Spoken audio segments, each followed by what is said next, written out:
Testing. I just got to check the microphone. Apparently our microphone was not working there for a second.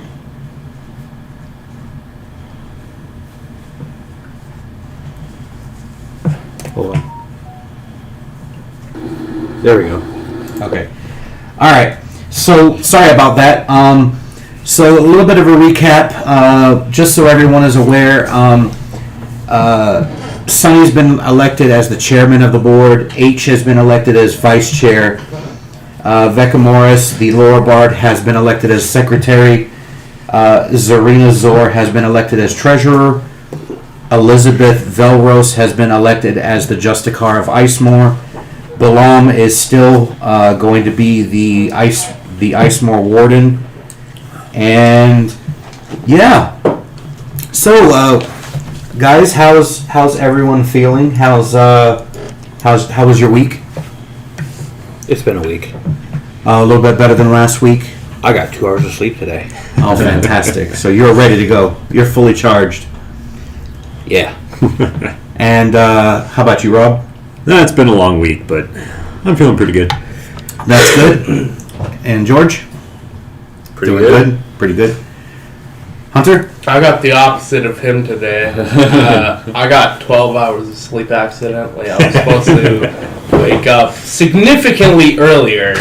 So, I guess I stole your sleep. Well, that's like my sleep for a week, so. 12 hours for a week? Average. There. No, poor guy. And how are you doing, sir? Mr. Stacy. All right. Well, just so everyone is aware, I'm going to lift this up here so you guys can see it. I have had the map of ICEMORR professionally made for our group. It is quite the accomplishment. I put a lot of time into it. And it'll help them find their way around a lot better. That's for sure. And so they don't have to keep opening Discord. Well, let's just go ahead and jump right into it. All right, so at the end of the last session, you have declared that you want a board meeting, an emergency board meeting. Mm-hmm. So, inside of the main town hall, which you guys are basically using Balam's manor that was put up magically, doing a head count, those that show up is Sunny, Vecca Morris, Zarina Zor, Elizabeth Velros, Balam, and a representative from the Hammerfall House, from the Voss House, and from the Stormbluff House.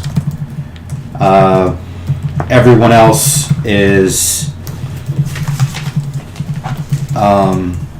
either busy or asks if you could update them later. Very well. You get Elizabeth Velros tells you that Stacy's character Alvayne has been missing, and he probably won't be attending. We will investigate that after the board meeting. Okay. So as the board meeting begins, you notice that there are candles lit around in this meeting room at a round table. Are you going to invite Nocturne to sit in on the board meeting? Yeah, if I believe he's crashing at Balam's estate, correct? I would have been going to each of the noble... Anybody who invited me to stay, I would have stayed a night at. So that's what you would have known. Do we know where Nocturne is? Roll me a percentile, Rob. Sure. We'll say hi. You are here at Balam's. low, you're at one of the other noble houses. Well, you know where I am. I'm at Amber's. Oh yeah, that's right. But So nobody would know that Right. unless somebody Well, saw we're me go in. scheduled to be. well, let's see if the Justicar was doing her job and paid attention.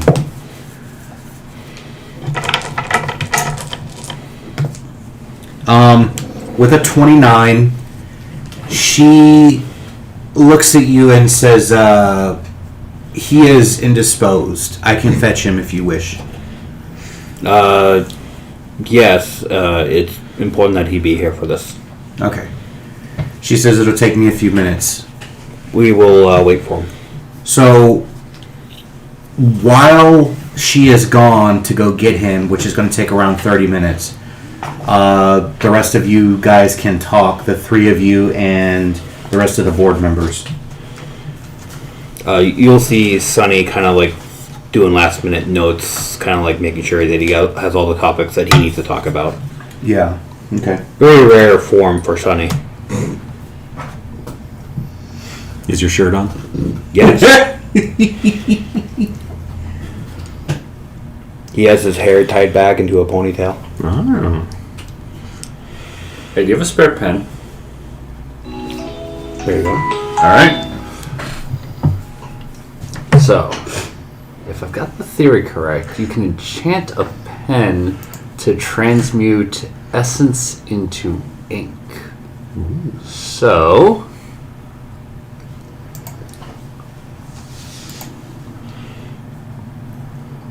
So, I'm aware of the theory. You gather essence. I'm going to prestidigitation. I'm going to prestidigitation a small thing of ink into existence, Okay. just basically as a test run. So, if I can apply that here and stabilize it, it can be an endless pen. So, what kind of a check would I need to make to attempt that? You're attempting to make the ink real? What are you trying to do? I'm trying to enchant the pen so it transmutes ambient magic into ink, essentially making an infinite pen. That would be an arcane check. I would consider that an uncommon item. So you are high enough level to make uncommon items. Okay. Wait. Are you guys? You're 5. Fifth. Yeah. You can make uncommon items. So that would be an arcana check for you. I'm gonna set the DC at making the pin. I'm gonna say it will be a 20. Arcana, DC 20. Yes. That's a 16, so no. You feel like you're onto something, but you just need to draw more quintessence into the pen. You maybe some practice needs to Okay. go into this. Alright. I'm borrowing this. Also, weirdly enough, like when I try to look at the stream on my phone, it's just a blue screen. That's weird. I got it on right here. It's Yeah, it's definitely going. Well, You That's have weird. to go to the page to find it. okay. Well, can you let me know if Yeah. anyone starts talking? Yep, we'll do. Just be It's like, really weird. are we recording? We're recording. Yeah. Alright. We're good. So anyway, so while you guys are sitting here waiting, is there anything that Balam wishes to speak about with? Here, you can have that. Thank you. I might need a photocopy of the second and third page because it's a lot of writing. Well, I mean, you don't have to write it all down right now.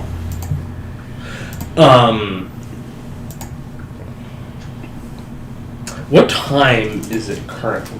Like 7 a.m. Yeah, this is first thing in the morning. Okay, so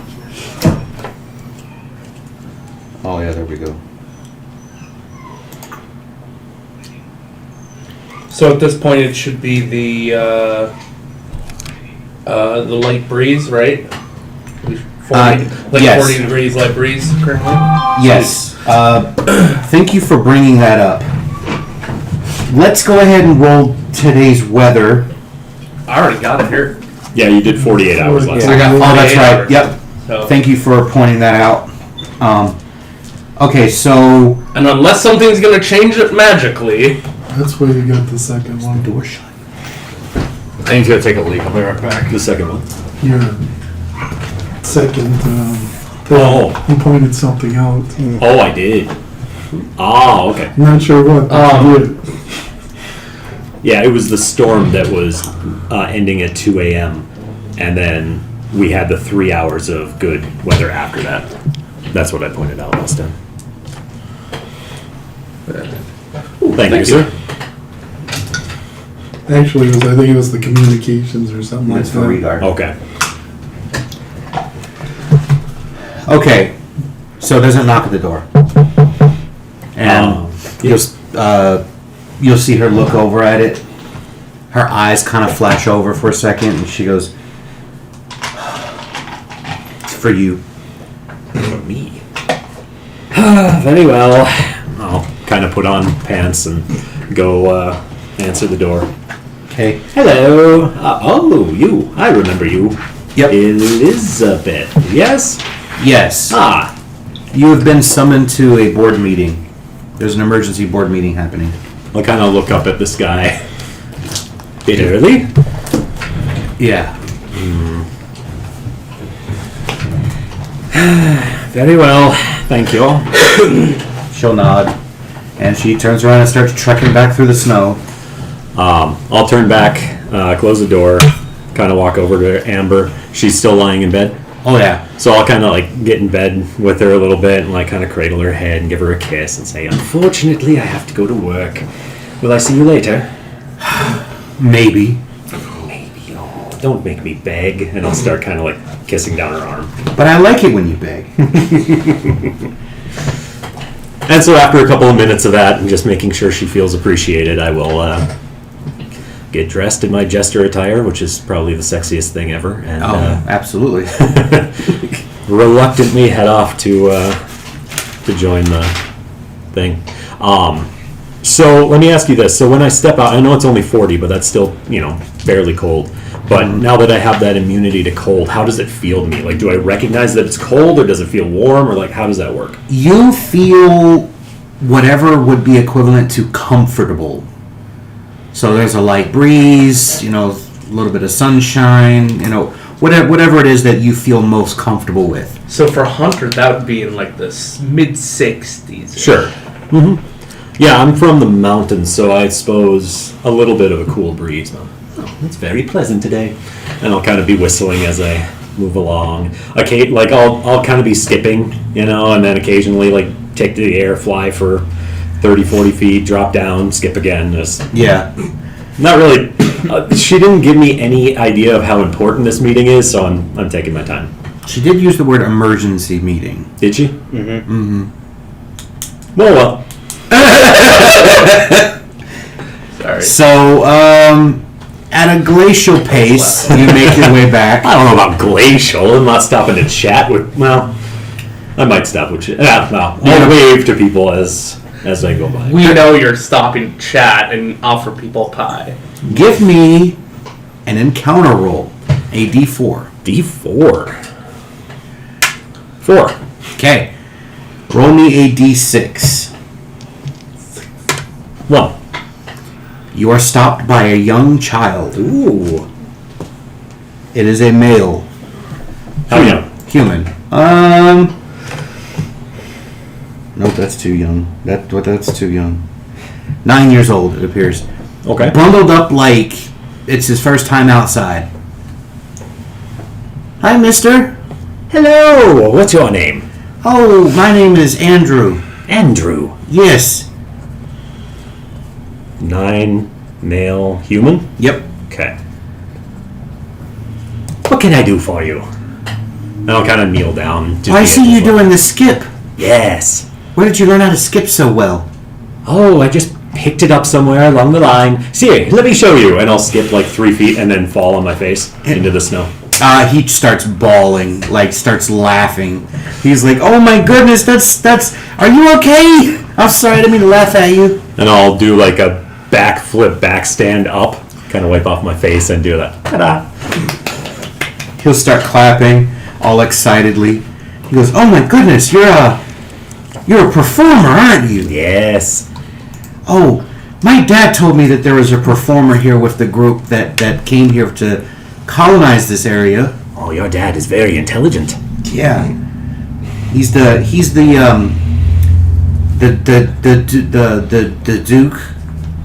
Duke. Ooh, which Duke?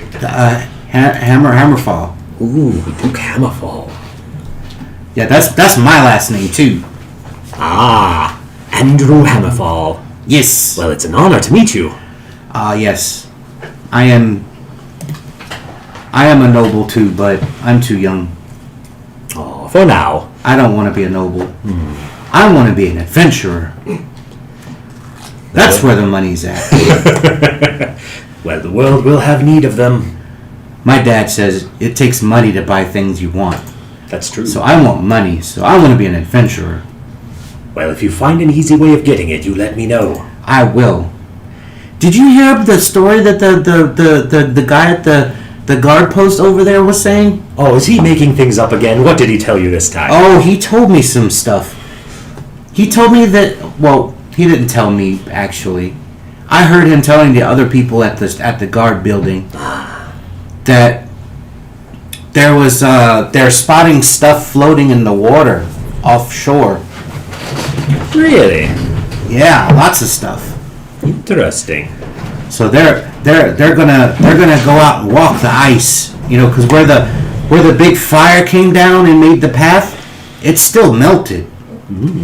So there's stuff floating over there, and it's coming toward the shore. So they're gonna go look. I think I'm gonna go with them. I'm going to look around very conspiratorially, and I'll kind of lean into him. He'll look around too. Actually, I was hoping you could do me a favor. Ooh, an adventure! Yes, see, you're obviously very intelligent and very brave for your age. But Yes, I am. But if we're being honest, some of the other kids, maybe they're not as brave as you are. And if there are rumors floating around, the other kids are going to start wandering off, and we can't have that now, can we? I'm gonna roll an intelligence check. That's about average for a child. He understands what you're saying. You can tell in his face that it clicked. He's like, "Oh, no. Mom says wandering off we could die." That's true. It is very cold out, and will get colder. Oh yeah, and the wolves that they saw too. They're big wolves. There are big wolves around. So what I would like you to do is watch out for the other children for me. Can you do that? I can do that. Thank you. And I'll kind of like pat him on the shoulder. He goes like this. Oh. Is he, well, inside? I mean, And he's holding his hand out like he's expecting something. So, money, I imagine? Yes. I will give him... It's an adventure. I have to get paid for adventures, right? Of course. I'm going to give him 5 copper, and I'll tell him I'll give you another 5 at the end of the day if everybody is safe. I'm gonna roll a flat wisdom save for him, just to determine how he feels about touching copper. Okay. I rolled a 14, and he's a child, so he wouldn't have a bonus. He actually would have a negative, so we'll say he doesn't seem offended by it, but you can definitely tell that he wants more. So he goes, "Okay, for now, okay." Well, if this is a trial basis, you've got to start small. Build up to the glory. You see him pull out a little coin purse, and it kind of jingles, and then he'll put it in there, like few silver or something, like they're trying to teach him money management early. So he puts them in there, and he closes it, and he goes, and he just starts running off through the snow. I'll kind of watch him for a minute, and then I will summon Ignatius Maximilian Pumpernickel to my shoulder. Pumpernickel shows up on your shoulder. "Hey, boss. I need you to do something for me. What's that?" Some of the guards are planning to go walk the ice, which in 40-degree temperature is a very bad idea. I'd like you to go watch for them and make sure they don't do anything profoundly stupid. Oh, okay, boss, you got it. And off he flies. Around this time, you arrive at Balaam's manor, and you notice that there is a guard standing out front.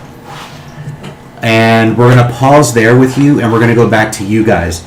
So the three of you are in the boardroom, along with the other members of the board, waiting, and you guys are at like the 10-minute mark of waiting. Is there anything that you guys would like to do during those 10 minutes? I know you already tried to make a pen.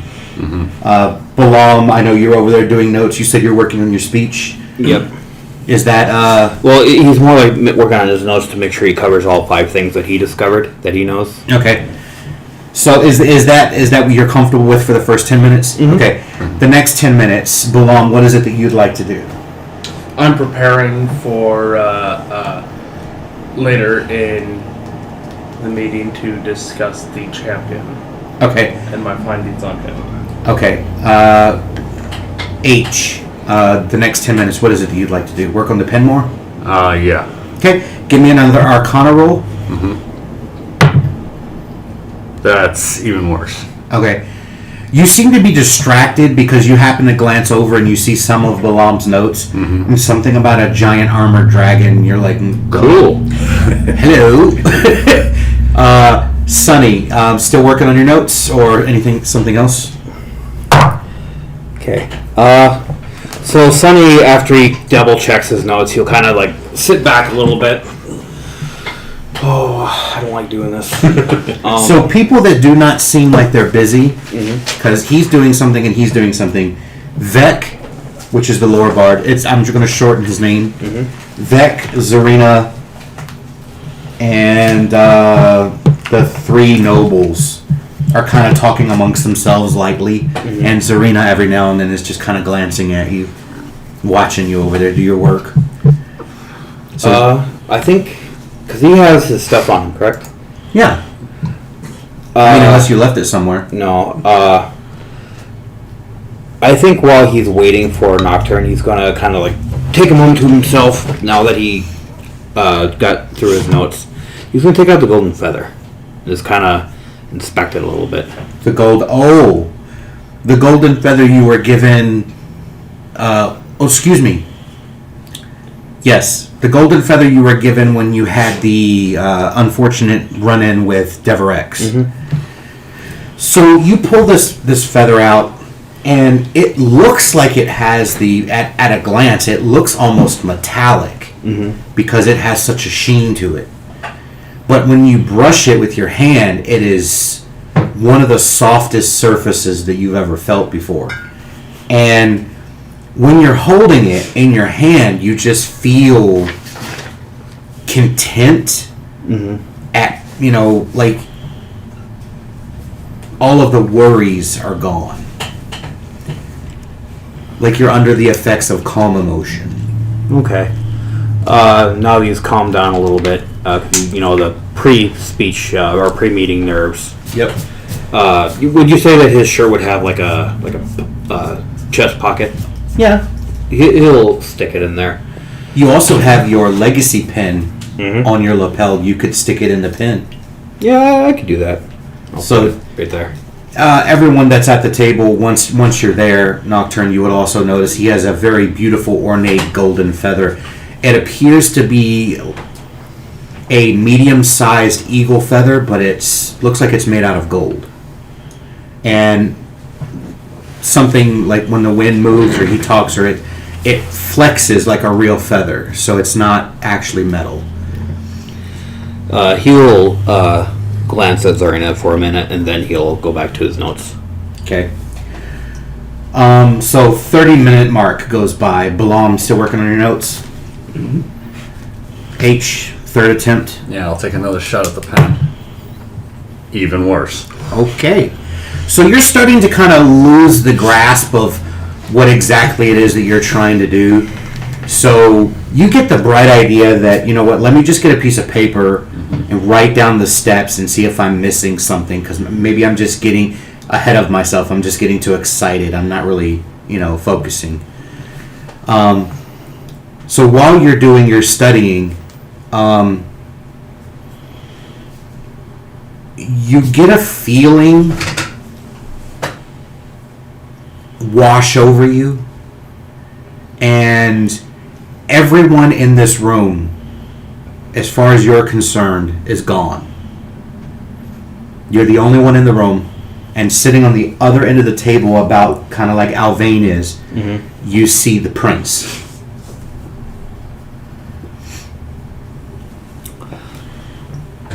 Am I having a vision, or or has my mind gone insane over the stress of this? You hear, greetings. If you are receiving this message, then that means that you have made landfall. As the Crown Prince, I congratulate you for the long journey across the ocean. It is quite treacherous and filled with many dangers. I am both proud and honored to have handpicked most of you. The importance of your mission to the Empire cannot be overstated.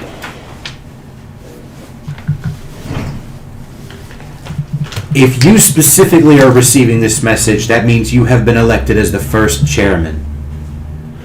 I am going to let you in on a few secrets. If you choose to tell others, you're more than welcome to. These are not meant to be secret. I have enchanted the table that you're sitting at.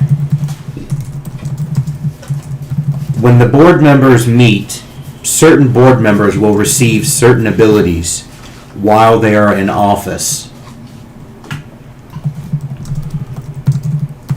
so that they can do their job better. I had my archmages construct a magical table to give them benefits. First, as the chairman,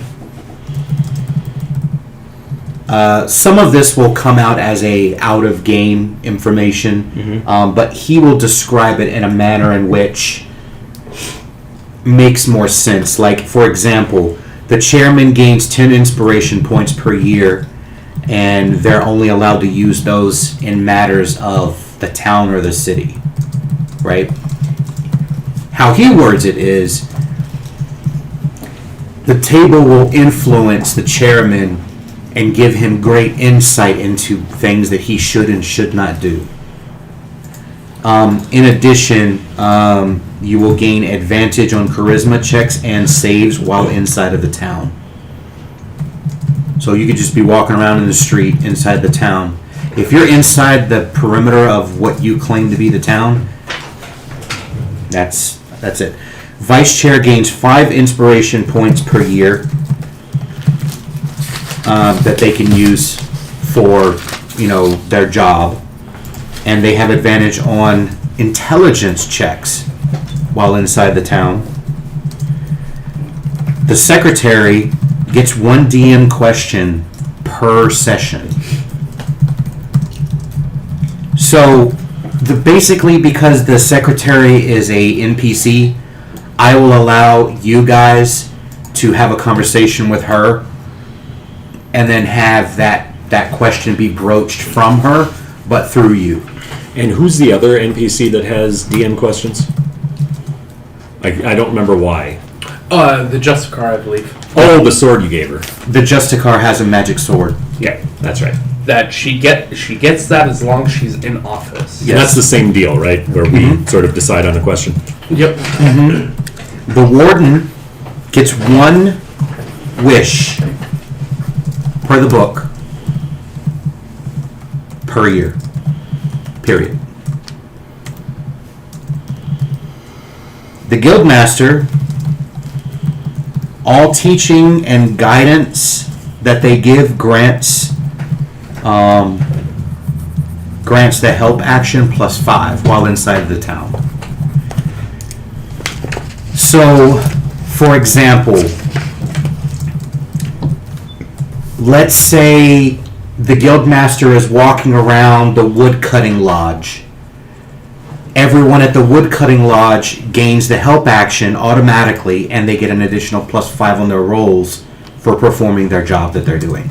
Just with her in proximity, or does she Just have in to do proximity. something? She has an aura. She Okay. provides that aura. Okay. And that's Amber, right? The guildmaster. Okay. That is what she provides to people as she's wandering Wait, around. isn't she supposed to be here? Huh? Isn't Amber supposed to be in the meeting? She can be if you ask her to be, but she is It's not required. It's not required. She usually deals with the people and helping people and doing her stuff. So she's more useful unless you need her insight. She's more useful out and about. So we're the bureaucrats. She's an intermediary between us and the people. The civil guard captain, which is basically the town guard Okay. captain, because the Justicar is like your judge and jury person. Your civil guard captain is basically just your captain of the guard. There's a few of them. They just do shifts and stuff. They get advantage on intimidate, and they get intimidate. They are immune to crits, and they gain an additional 100 hit points while on duty. Not that I expect this to happen, but if they turn treacherous for some reason, do they lose that benefit? If anyone turns treacherous or takes action that breaks the law of ICEMORR, they will lose these benefits instantly. Good. Just checking. These are wounds given by the Empress, or excuse me, given by the Imperial heir. So he made some stipulations to where, this will only work if you're of the right alignment, if you're doing what you're supposed to be doing. Good. So Oaths were made. that's what the prince tells you. And in addition, he tells you that there are 2 agents that have been put in place within ICEMORR. What's their responsibilities? He doesn't tell you. Okay. You can't really have a conversation with him. He's just Okay. word It's a vomiting. recording. He doesn't tell you who they are. He doesn't tell you what they're doing. But he says that if they decide to reveal themselves, they have on them a signet ring with his seal on it that is magically enchanted to not be able to be forged. He will show you what the signet is supposed to look like. And they probably won't reveal themselves unless it's like dire emergency. But if they do reveal themselves, whatever they say, treat it like it's coming out of his mouth. Because they are his most trusted. One of them, he tells you straight up, will do things to put you in harm's way. They are specifically going to stir the pot. We're talking small things here and there to find loopholes, gaps, weaknesses in your defenses, errors in your decision making, things like that, so that you stumble upon it and go, oh, wait a minute, we should maybe make that fence a little taller. That kind of thing. They're not going to go out and assassinate someone, but they are gonna stir the pot without you knowing it. Like graffiti. Right. Yes, stuff like that. They're going to do little small things to see how long it takes for you to notice it, to fix it, to address it, make a law about it, things like that. They're there to stir the pot. There is another person that will only do things to help you, and they will go out of their way to put themselves in danger.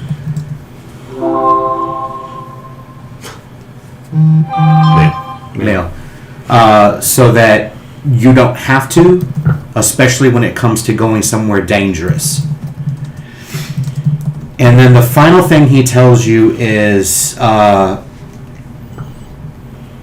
his father has discovered his intentions and has forbidden him from sending more ships.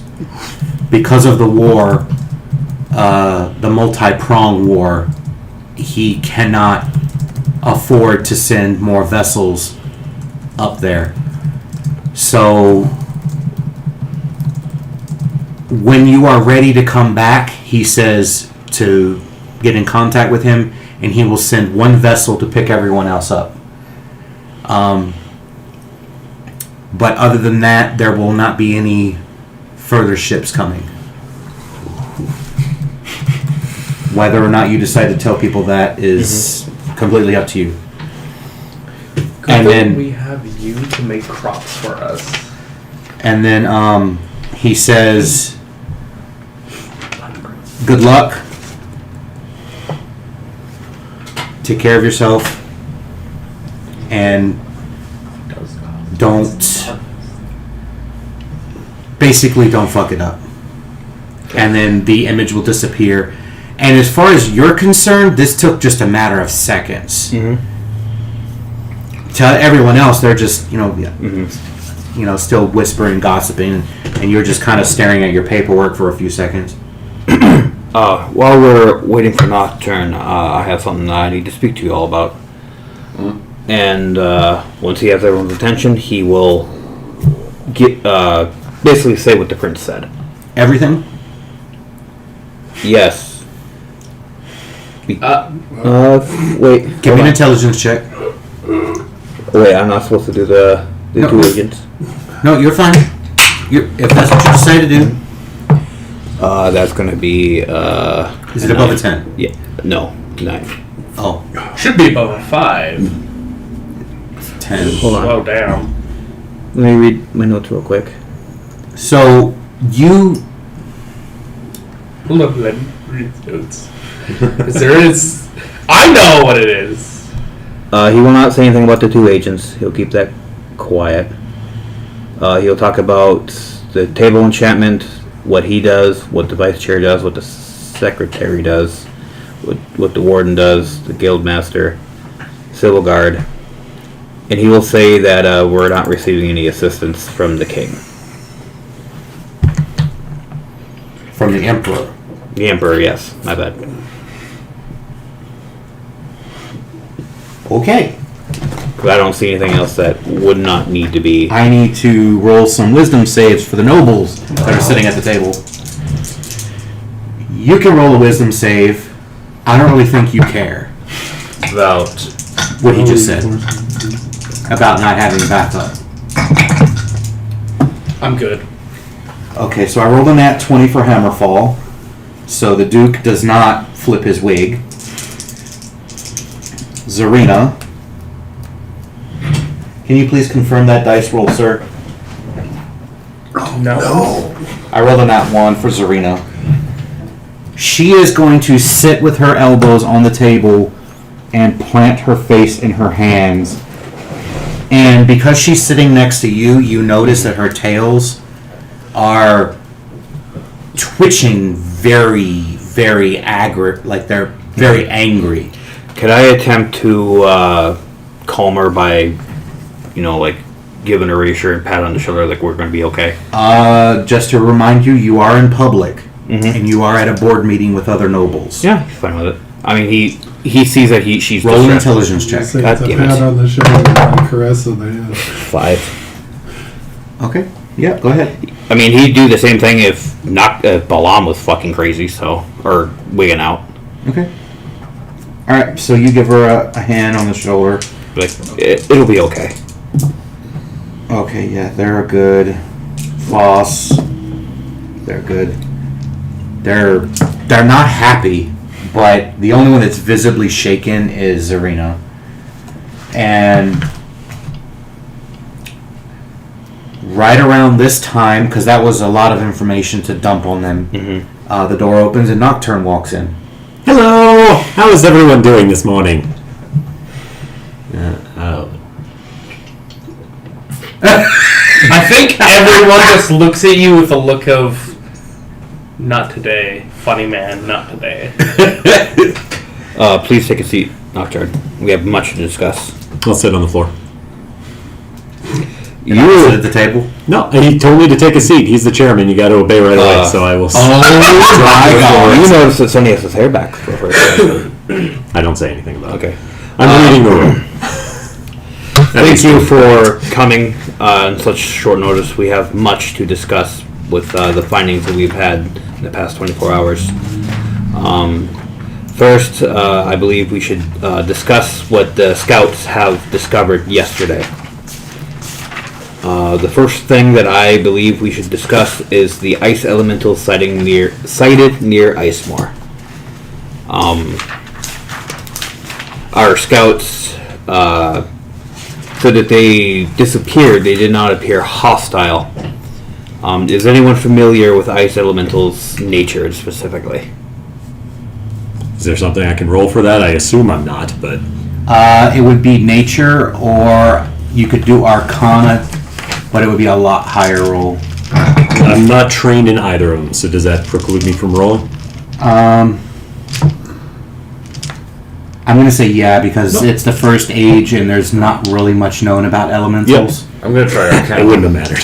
Huh? I'm going to try Arcana, and since it's an intelligence check, I get advantage, since I'm in the town limits.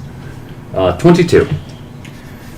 With a 22, you know that ice elementals are very territorial. They're not. It's not in their nature to push for more territory. You know what I mean?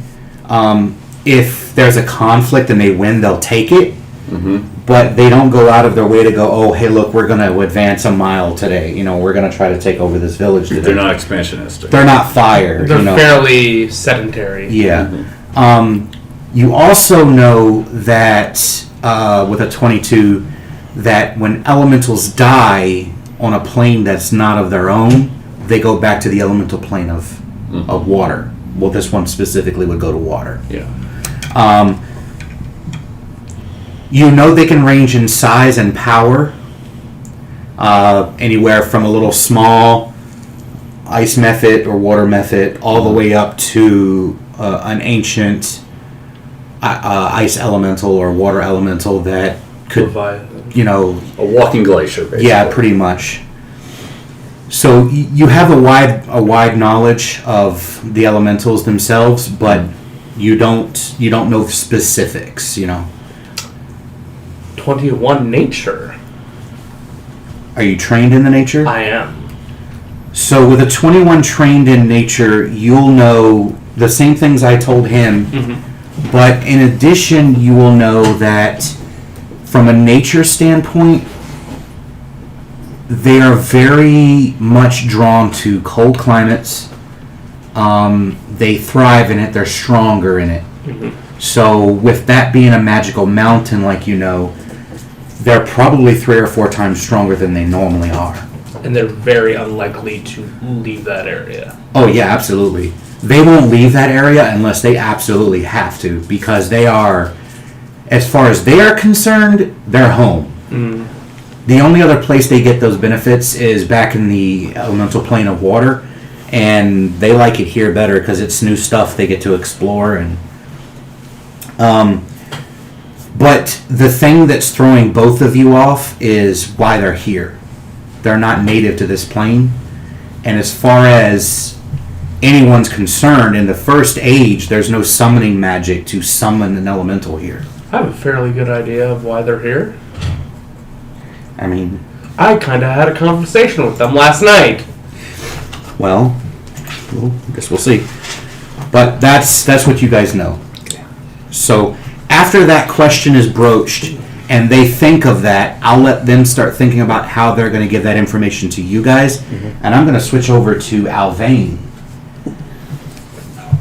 So for those of you that were watching us last week, Alvayne decided he was going to make a friend, and he went down in the deep water and made some more friends, and is currently looking around. So you got your little friend next to you, and he's kind of watching you, and he kind of seems very excited, and he asks you, so what are you going to do? You know it's storming up there, right? Yeah, I think I heard that it was. Yeah. You gonna stay down here with us for a while? For a while, if it's all right with you. Okay. Yeah. You can come to my den. You're good. Yeah. Okay. You gonna come to my den? Okay. So he'll lead you off to the giant nest where his parent is. Underneath of it, there's these little smaller holes. You can barely fit into his, but you fit in through the hole, and then you come into an opening. It's like a little small canyon. You get in there, and it's kind of comfortable for you. You notice that there is lots of those sea grapes in here, and they're growing all along the walls. And he says, I really like sleeping on them because they're squishy. So I planted some in here a long time ago. Now they won't stop growing. They like dark places to grow. So what are your friends doing up there? Do they like the snow? Because I don't like the snow. No, it's not something that we particularly enjoy. Yeah. Normally we can't see up there because the ice is so thick. But there was a flash of light and lots of booms, and then next thing you know, we could see the shore. Do you know what happened? I believe that was us showing up. Ooh. So the magic of you showing up did all that? Something like that, yeah. Wow. I'm gonna have to tell Dad not to fuck with you. You make the ice disappear. You know, if it's needed, yes. Yeah. Wow. So, a couple hours will go by, and you guys are just kind of chit-chatting and whatnot. I will give you a perception check at advantage while you're looking around, while he's talking to you, to notice a couple of things in the room.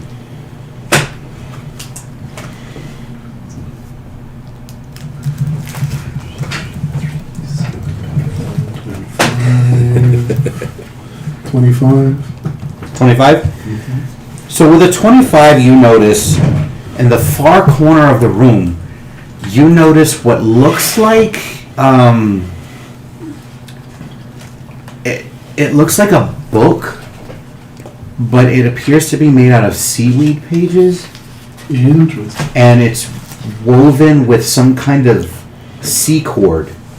And the actual cover looks like it's made out of blue coral.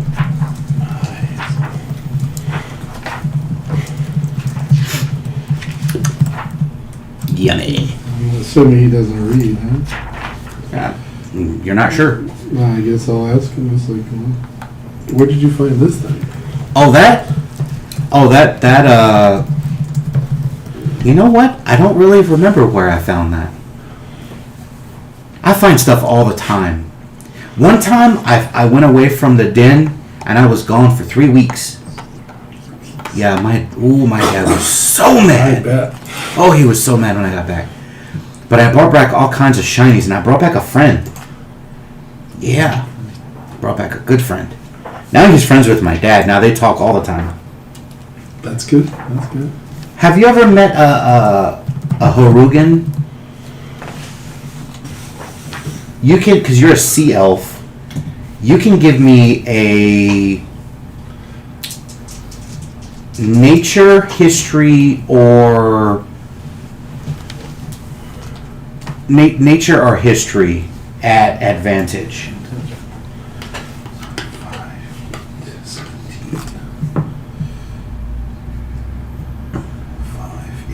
24. 24. So with a 24, you know that those are basically gargantuan-sized crabs. They are incredibly hard to kill, and medium in speed. And because they're so old, they're actually sentient. They've awoken naturally. They're very rare. There's only maybe 100 in the entire ocean. And again, the planet's like 80% water, so there's not a lot of them. But he's telling you there's one over there, with his dad. And he's like, oh yeah, when I met him, he was telling me a story about how on the other side of the ocean, way far south, that the the fish love conjugating. How is that word? Conjure who? Congregate. Conjugate. Yeah, that's the word. They like to do that around this one area because there's a continent that flies in the air, and they drop all of their junk in the water, and they don't drop bad stuff. All of the sea life love to eat it, so it's a feeding frenzy over there every day. They love it over there. But what intrigued me was this book fell from over there, and he gave it to me, but I don't know how to read. No, don't know how to read. But I told him I'd learn how to read it one day. It was stuck in his shell. He had a crack in his shell. It was stuck in his shell. He said he was up there eating, and it fell and stuck in because it was made of coral. Went stuck right in his armor.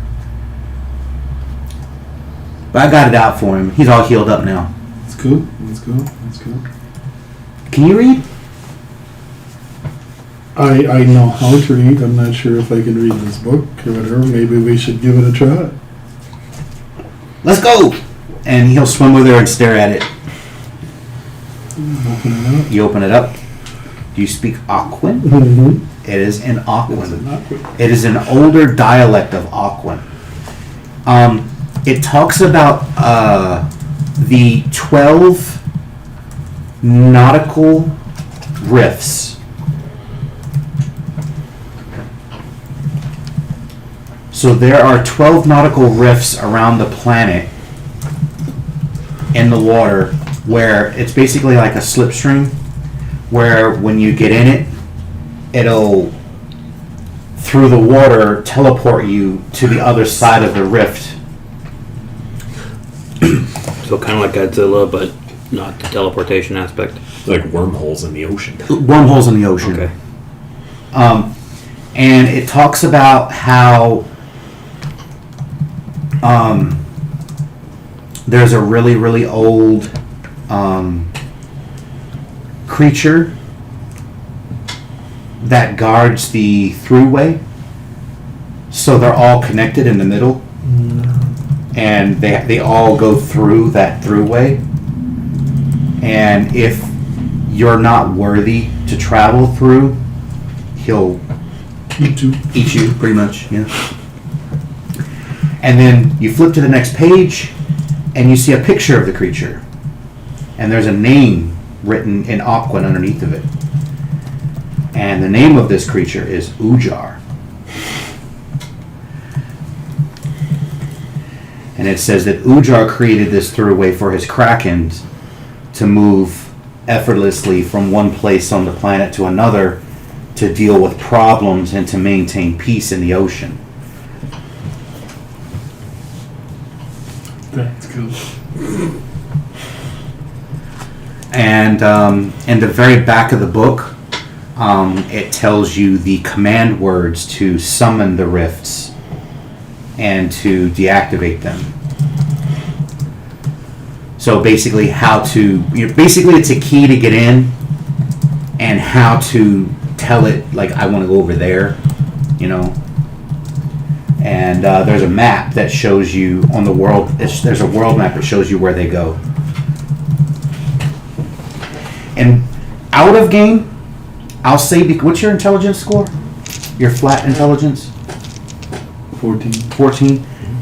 That's pretty intelligent. I'll say your basic intelligence tells you should probably show this map to an arcanist, a mage of some kind, because the magical ley lines that run around the world may actually coincide with some of these. There may be something deeper to research here in the long run eventually. Just a thought runs by you. But while you're reading it, he's completely intrigued. And while you're reading it out loud to him, right? Mm-hmm. So he now knows all the words, and he's like, I can go wherever I want, when I want, how I want. And I just hope Ujar doesn't eat me. Yeah, we've all hoped that. He's like, well, I wonder how proud my dad will be of me if I told him about this. How about this? You keep the book, I'll take the credit of discovering it. Deal. Deal? Okay. Ha! Shake on it. His little fin will come around. So you spend a few hours there with him, and he is probably the most inquisitive little water creature you've ever met. He wants to go everywhere. If this thing could go on land, he would be unstoppable. I mean, he would want to go everywhere. Look at this stuff. Someday. He would try to make friends with everybody. You can tell he's one of those rare creatures that doesn't have a hate bone in his body. He just wants to explore and meet people. He just, woo, hello. It's the only way to get along with him. It's just he is very rare with his personality. He doesn't care what you are, who you are. You're a blood-sucking vampire that's murdered like 50,000 people in the last year. Oh, okay, nice to meet you. So what's a vampire? I mean, he's just like a child, I guess. So anyway, moving back to you guys in the meeting. So now that you asked that question and they did that little bit of studying in their minds, you guys can reply to his question. Okay. From what I remember, ice elementals are territorial, but basically sedentary. They're we leave them alone. They should leave us alone. And since that is pretty much the coldest location on the entire continent, they're not going to leave unless something drastic happens to them. Are we able to communicate with them? I think that I could. You speak primordial? Mm-hmm. Would it be possible to get in contact with one and establish borders so we do not accidentally get into their territory? Is that fine? I mean, you could, but the person who you send would have to. They would be taking a chance, and they would have to speak primordial. Otherwise, you're just kind of throwing them to the wolves. I have a question. Yeah. How does primordial work? Because I speak Aquan. So primordial is the blanket language, Okay. and underneath the primordial falls Aquan, Orin, Ignan, Terran. Okay. So Yeah. would I be able to communicate with them speaking Aquan? Okay. Aquan is like. I may be wrong here. Please don't slaughter me, people. But it's like going to China and speaking Chinese, versus going to northern China and speaking Mandarin, or going to southern China and speaking Cantonese. So it might be difficult to understand them, but eventually we'd probably be able to You find the would common be language. speaking their direct language. Oh, okay. Gotcha. Speaking primordial would be more of a broken dialect. In that case, Nocturne will raise his hand on the floor and say, I'll go. All right. I can speak with him. Once the meeting has concluded, I'll send you out with a couple scouts to hopefully contact them. It might be pretty cold up there. I maybe should go alone. I don't want to risk you going by yourself. Oh, that's sweet. But I don't want to risk the gods. Well, speaking about you, Nocturne, we had reports of someone imitating you, going throughout the town and graffitiing some of the buildings. I was told it wasn't you because they don't look like you, but someone's trying to pretend to be you. Oh, they were seen? Yes, but we don't have any details. If you could, we could use your help in trying to track down the person who is pretending to be you. Sure. I'll You ask don't if it's have any any of the kids. understudies at this time, do you? Not officially, no. Unofficially? Well, you never know. I mean, you could be trying to imitate me for all I know. Warden. You should be flattered. Anyway, the next topic that we need to discuss is the giant spotting moving east of the town. The scouts reported it didn't seem too hostile, but I don't believe that they actually went up and said, "Hey, how you doing?" to it. I would like to have scouts try to keep tabs on this giant, at least in the area that in which it was seen, to make sure it doesn't turn aggressive. And possibly something does befall it. Perhaps offer it some aid so we can ingratiate ourselves with them. Does anyone here speak giant?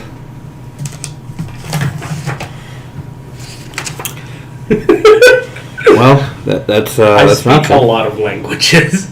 I speak Dwarven. Does that count? No. That's basically the opposite. Kind Then no. Okay. The next thing the scouts have reported was a massive building spotted on the west coast that seemed to be hidden by the mist. Pause. Okay. Going back to the Giants, you said you were going to be sending scouts to do what now? To monitor the location in which he was sighted. To monitor only. Yeah. Okay. If something does happen to him, do offer assistance, so we can create a positive rapport. Okay. Okay, go ahead. Next on the list is the scouts have found a massive building on the west coast hidden behind some mist. Intelligence check. All of us are. Just him. And 13. Okay, that'll do it. It's very important that you use the right wording with that because they didn't find it; they could see it in the distance. Okay. So for our viewers, so that they understand, this is the ICEMORR. This is the ICEMORR town. This is the building they're talking about. Each square is 50 miles. So they were right here at this outlet, and they could see the building from here. That is a Truly massive building. 1, 2, 3, 4, 5. That's 600 miles away. 600 miles away.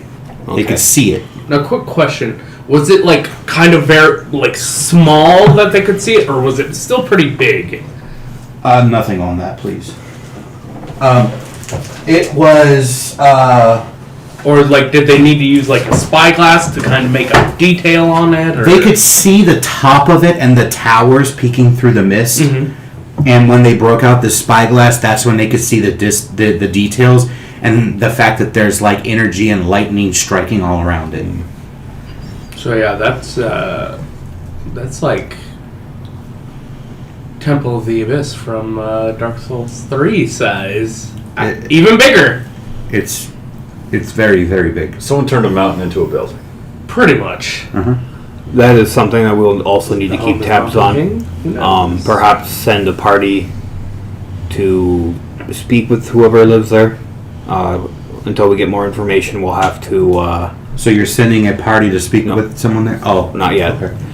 For now, I believe we should just observe Just it. observe. Any objections to that? I think observing would be a good idea.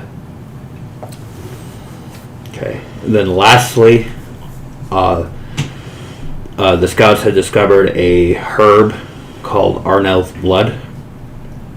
And then Sonny will take out the one that was collected and kind of allow people to look at it.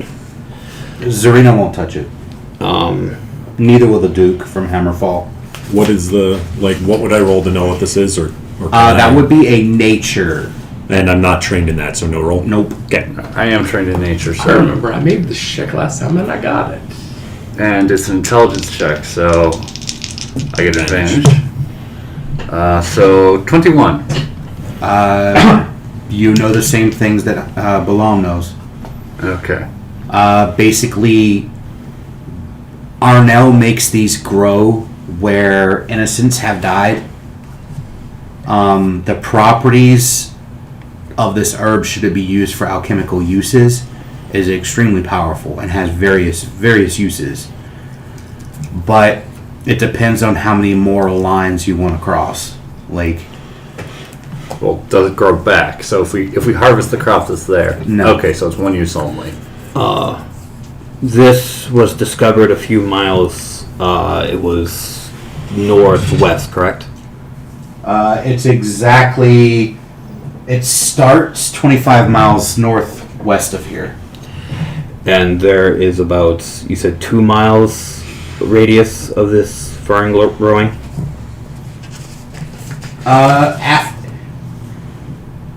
After further examination, it's probably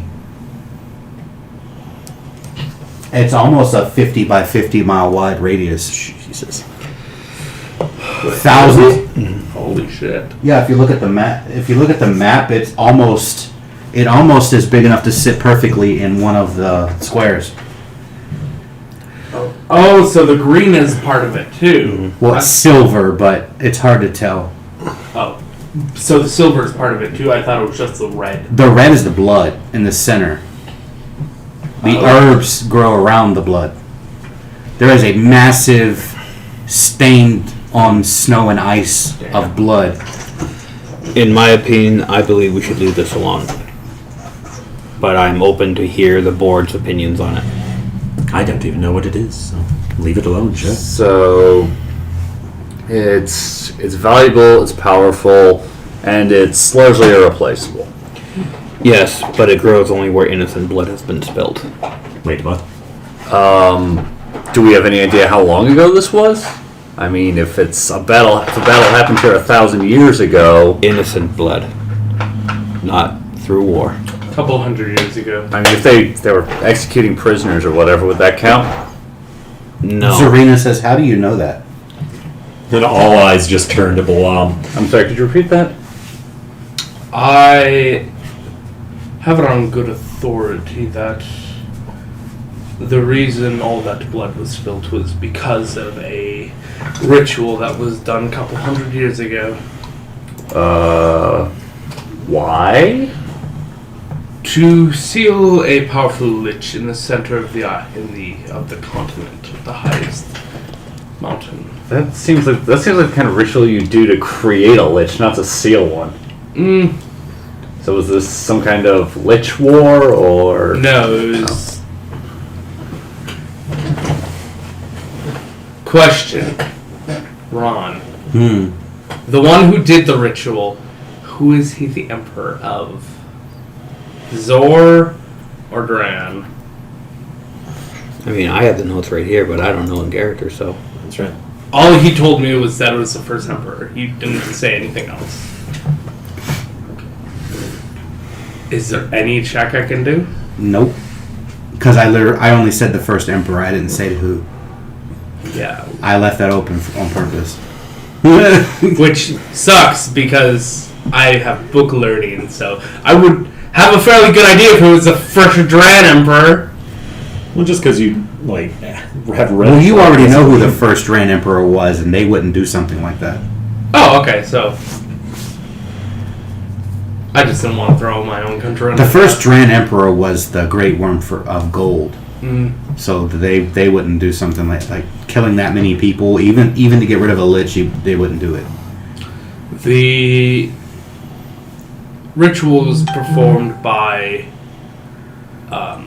the first emperor to seal the lich away for her crimes. How did you know this? Serena, yeah. I looked to Serena from your guest.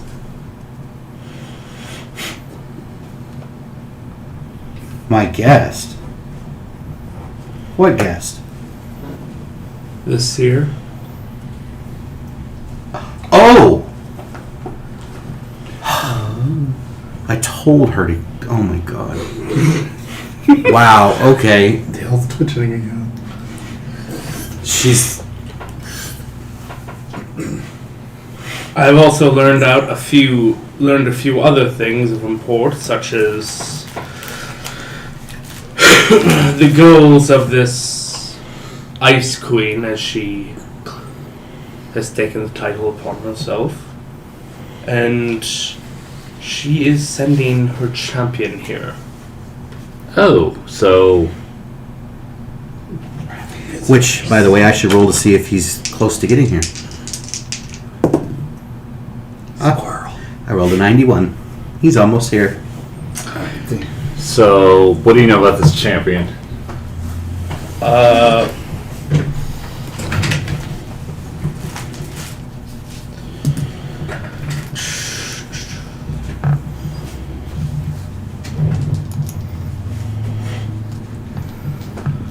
that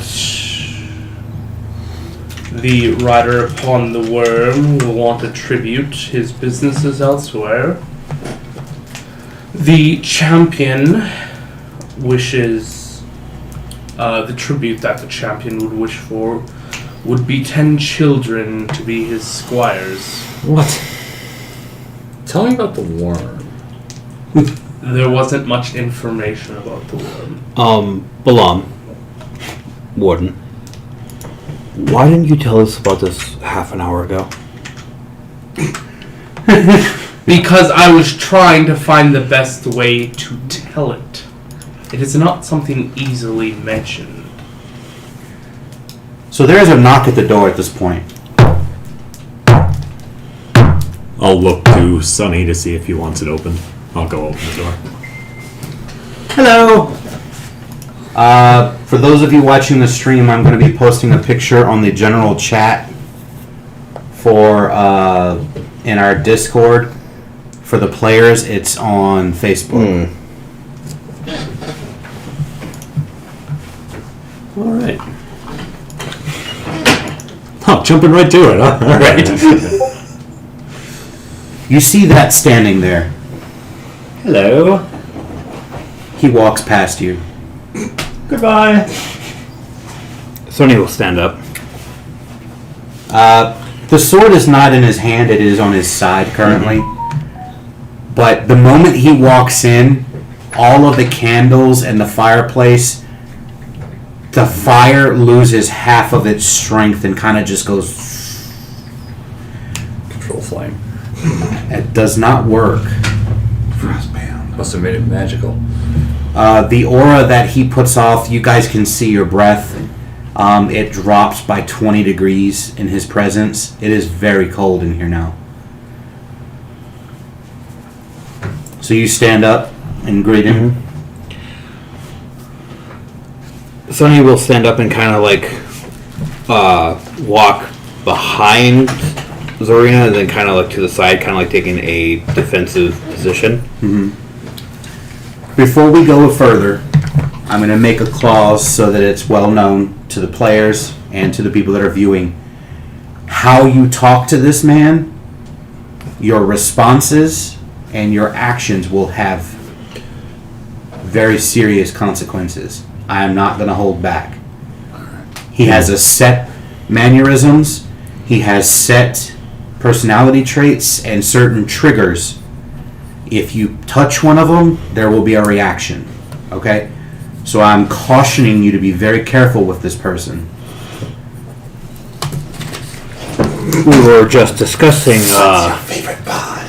this champion of the Ice Queen coming. I suppose this means you. I am. We were just being filled in. Why are you here? Tribute. Excuse me, I don't think I'll be needed here. I will pass you this note and I will head out. Oh, you want to go see the dragon? I'm gonna go look for the dragon. Absolute first thing. Okay, I'm going to play servant here and open the door for him. so when you open the door, you no longer have the distraction of looking at him walking in. Outside, because, you know, you guys are still constructing ICEMORR, what would be the town square?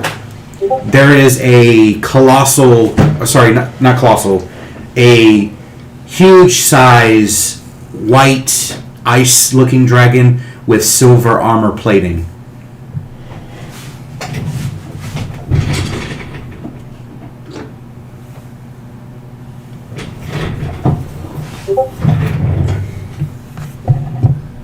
Pretty. So, you leave, you close the door. Yeah. Oh, point of order. I did make sure to not turn my back on him, on the Okay. champion, just in case he considers that disrespectful. Fair enough.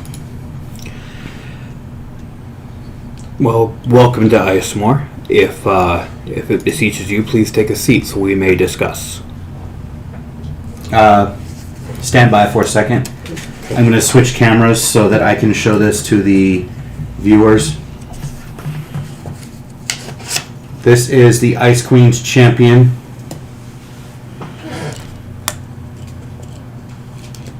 And his mount.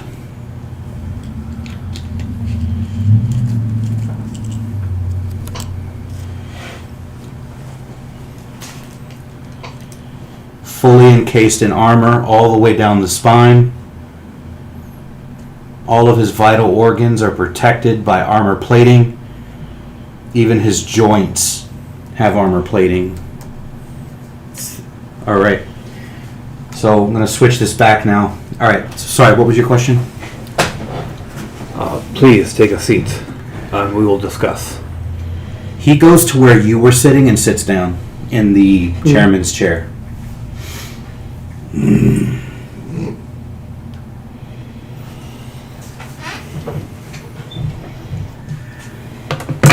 Greetings, Sir Champion. It is a pleasure to meet you. He will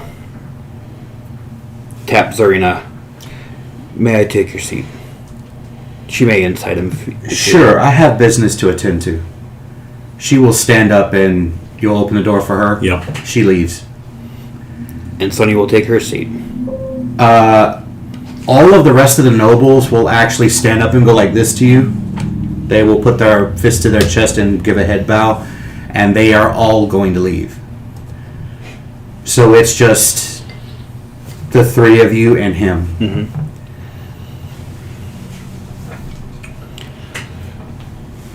You must understand that we are new here. We do not know the people who occupy this land. We just learned that there was an Ice Queen that lives here. Could you give us more information about her and her territory?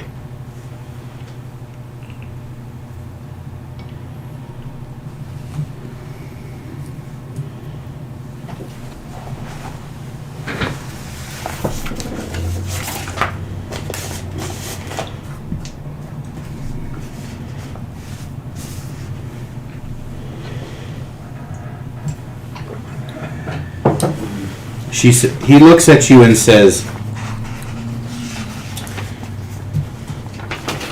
"You will pay tribute." Can we ask why we have to pay tribute? Trespass.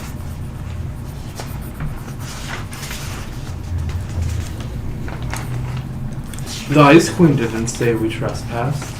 She just wanted you to check in on us. This is my domain.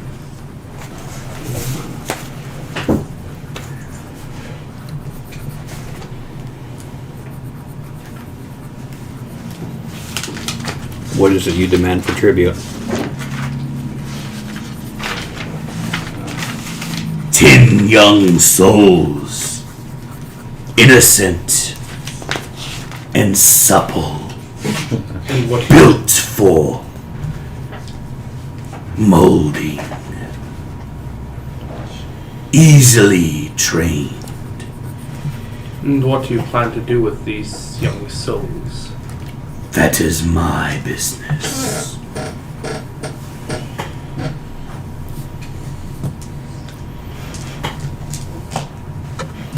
Sonny looks to Babylon.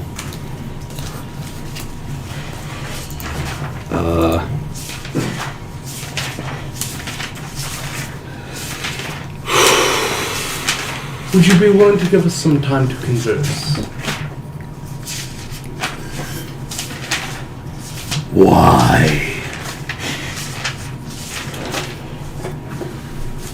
It is the polite thing to do, after all. I am not here to make friends. No, Drake Warden. but I can see you are a knight. It would be the honorable thing to do. I was once a knight.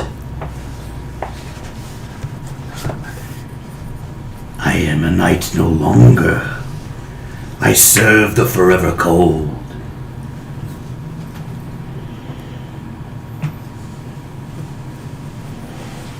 I am death incarnate.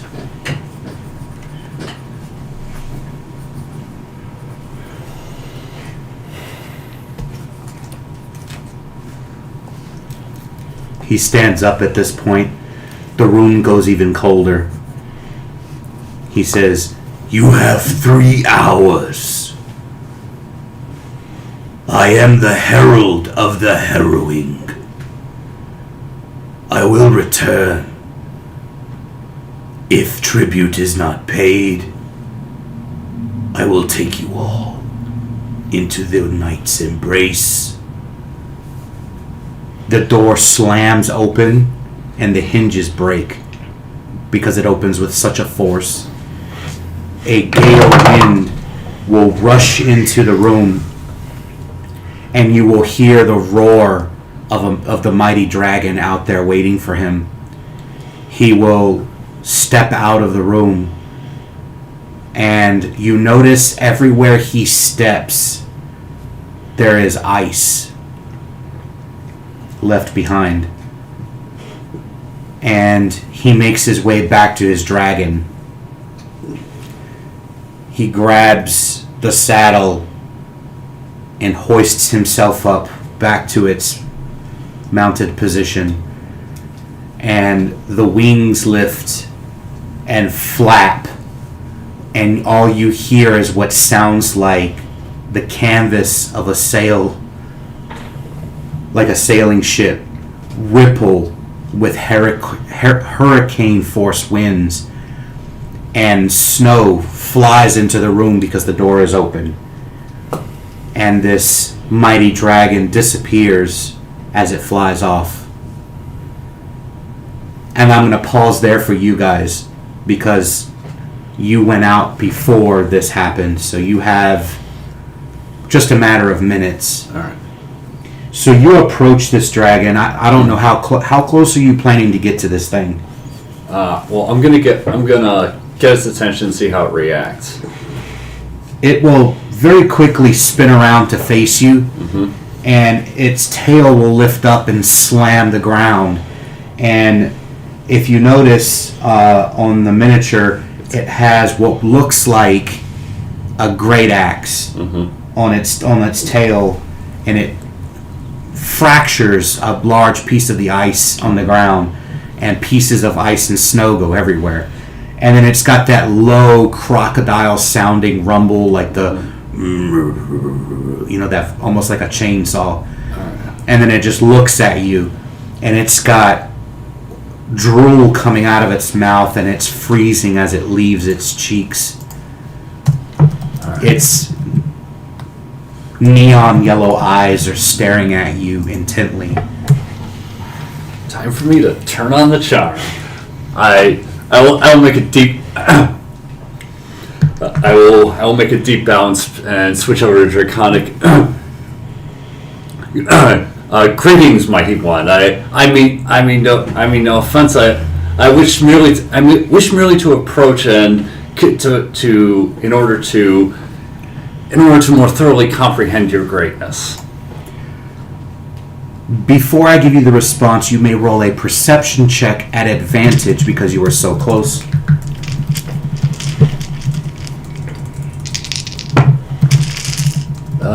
That is not great, but it's still 14.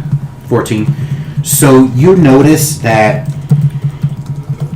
he is wearing on his left shoulder, built into the left pauldron, is what appears to be the skull of a horned creature.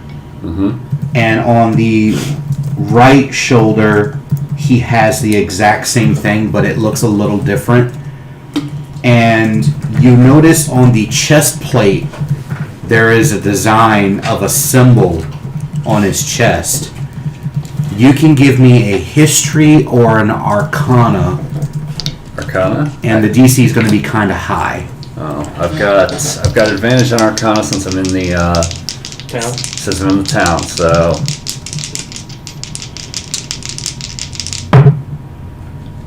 yeah, that is a 23. 23. Well, 22 was the DC. So with that, you'll know that the skulls on his shoulders are that of giants. He has giant skulls on his shoulders. The symbol on his chest is the universal symbol for a lich.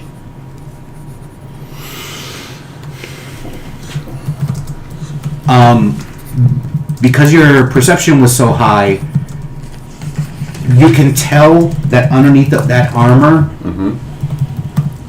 there is actual scale and flesh. So you don't think that it's a Draco Lich, but it's very proud of the symbol of a Lich. So you're not sure. Well, with the information Balaam gave you, you know that the Ice Queen is a Lich. I'm not, you're not sure. Maybe the rider is one too. You're not. You don't really know. But there is one other thing you notice. His armor is not strapped onto him. It has been fused with his scales. Like it has been. Like partially melted and. It has been. So the armor, when it was first forged, red hot, straight out of the kiln, straight out of the forge, straight onto his skin, and nails were used to bind it into his flesh, and ice has since grown around it, and it's become a part of him. They deathwinged him. Pretty much. I'm not familiar with that. We have no affiliation with Blizzard. And we have no sponsoring, but in no opinion here. But anyway, so after you make that statement, he looks at you and he says,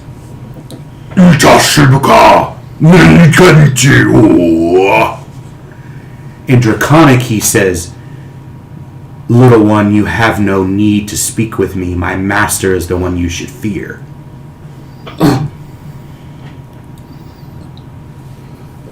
I am.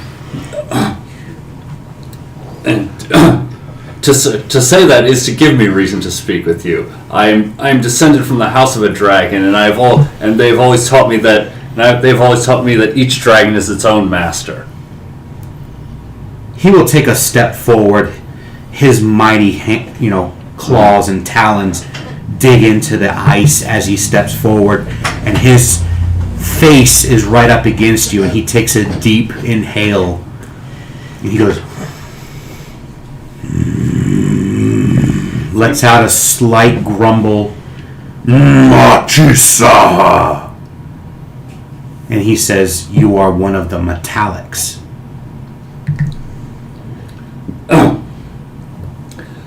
The distant descendant of the matriarch Irene Anarria at your service. Should you deign to use my name, it is H.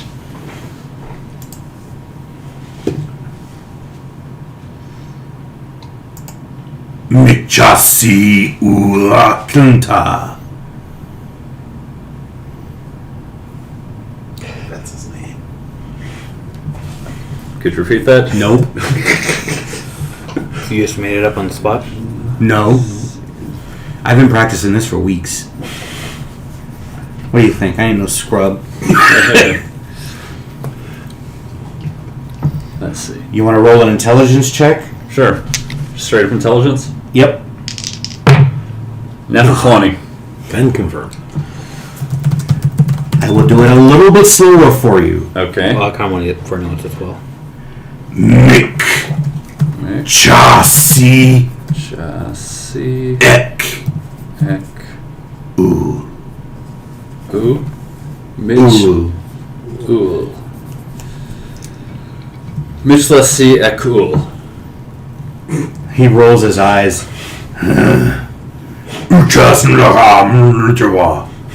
You have spent too much time among the humans.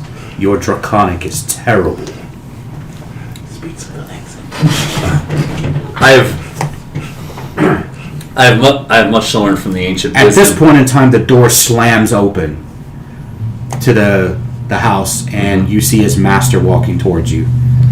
Misa, leave. I will clear out. Then they mount, fly off, and now you guys are all caught up. Anyone wish to insight Sonny? Sonny's triggered. Well, so is Nocturne. Oh, 22. Natural 20. Sonny is going to defeat this man. Like now? He wants to kill him. He will not allow children to be taken. If you've ever seen anger in his face, this is it. I'm not gonna stand next to you and put my hand on your shoulder in solidarity. If we sacrifice children to this monster, we're no better than those who sacrificed thousands of innocents. The problem is he's above our... It would be better to die and end this experiment than to give up children to this monster. Yes, but if it was just us, that would be fine, but... It is better for all of us I have a in plan. ICEMORR. Well, I have an idea for a plan, so I want to run it by you guys. I mean, as near as we can tell, he's powerful, but the Wrecking Ball is his mount. What if we could take that away from him? It would certainly help. I doubt we would be able to take it away from him unless we killed it. What if... I have a theory. I'm going to need some help with it, but the dragon is behaving very unnaturally. It's probably bound to him. And what if I could sever that binding? I don't think you're strong enough to do that. I hold up the ring of genie summoning. What if my friend was?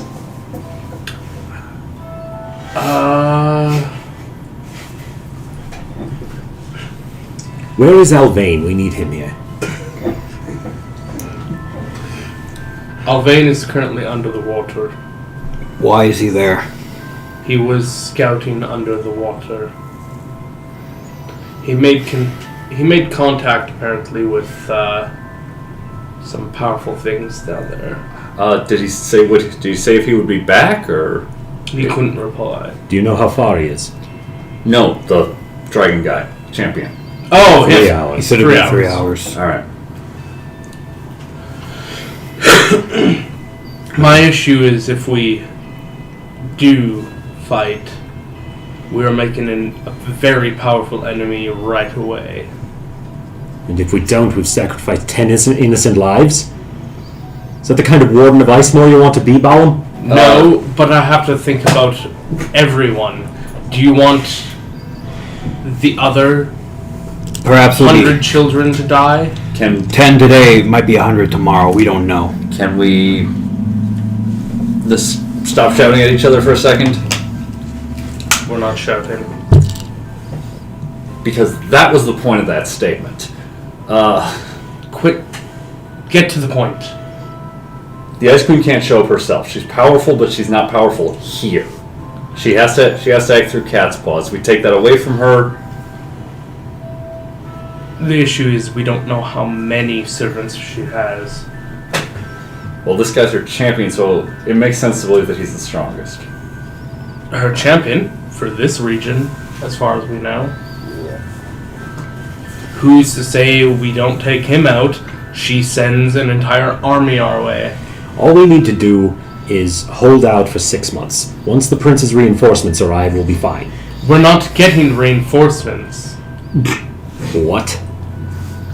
The Emperor has decreed that no more ships are coming here. We're on our own. When the hell did we learn that? While you're About 5 minutes before you showed up. How did you learn it? There's no contact with the continent. the table had a pre-recording in it.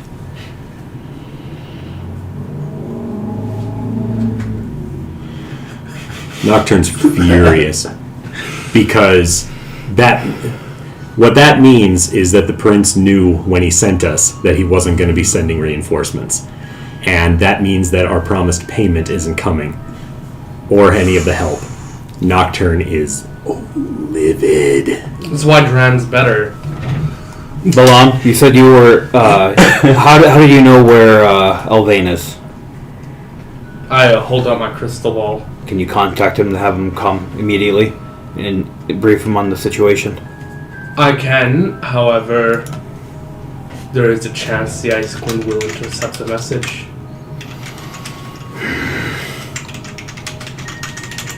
Do you know how far he is? I can get to him, but I don't know if I can in 3 hours. No, he was not able to reply to me. All I could do was send him messages, and I had to ask for him to do gestures. He could not reply. Communication was blocked to one way. You said something about a ring.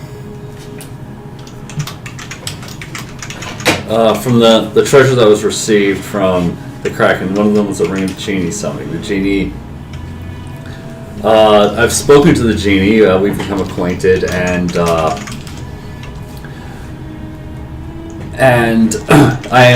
and he's offered me 3 wishes. So, of which I've used 1.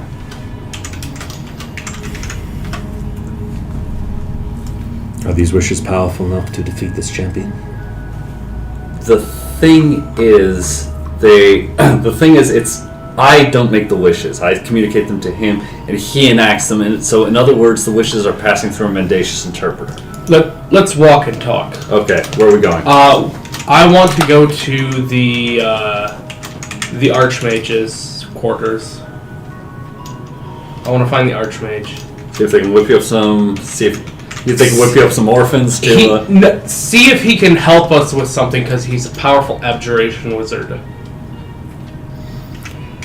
The seer you mentioned, where did you meet them at? At,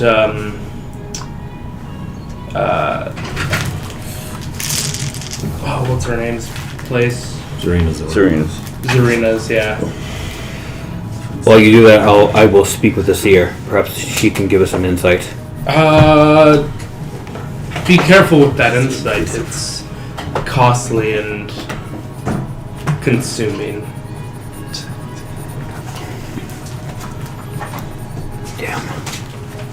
I'm going to go try and find Alvayne, if that's alright, Blanc. Be back here soon. I'm going to take off towards the shore. Alright. Okay. So you're leaving to go to shore? Yeah. Right. Are Sunny and Balam splitting up? I will go to Zarina's just to talk with the seer. Alright, I'm going to follow you, and as soon as we get out of earshot of him, I'm going to tap you on the shoulder. Yes. When the champion shows up, try and separate him from his mouth. I think that gives me the best shot of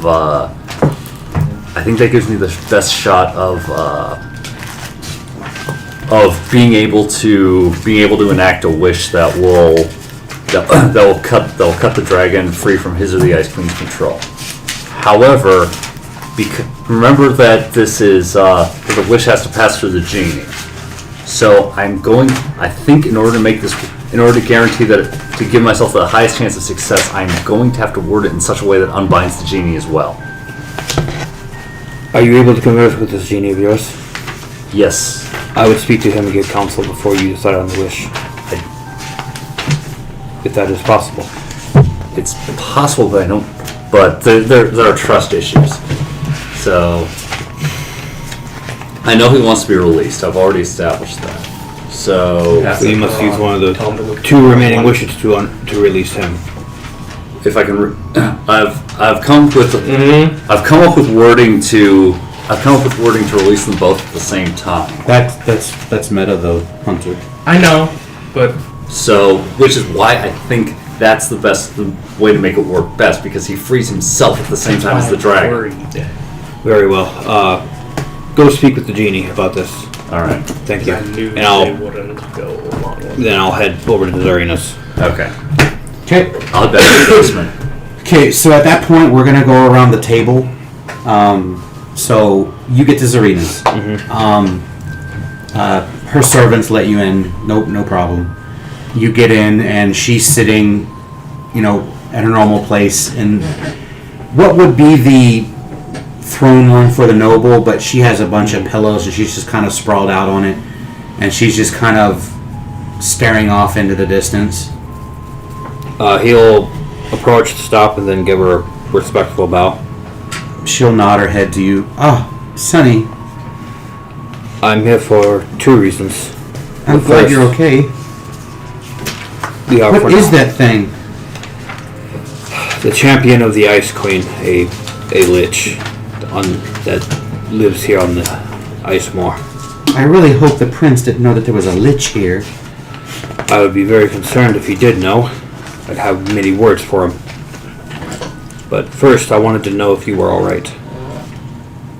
I mean, I've been better, but I will get through it. Secondly, Balaam had mentioned he spoke with the seer. Yes. I would like to meet with her as well, to help, perhaps to get insight on the situation. She picks up a crystal bell. You notice she's got a tray over there with like 19 different bells on it. She picks up a crystal bell and you hear a very faint ding, ding, ding, ding, ding, ding. About 5 minutes goes by and then you see this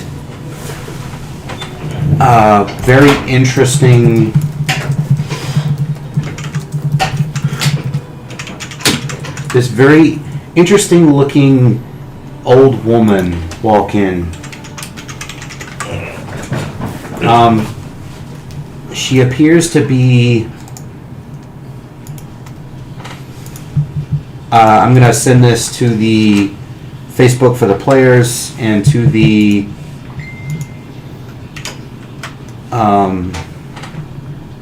Discord for the viewers.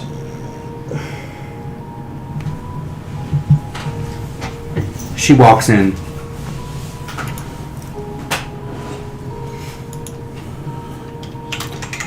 Sunny will give a politeful bow. I heard that you are a seer.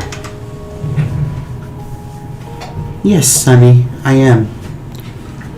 Are you aware of the recent transactions with the dragon and the champion?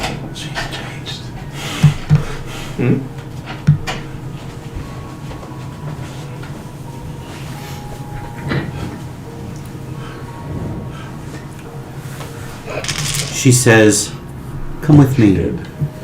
Sunny will follow. She will take you into her room, and you notice that there are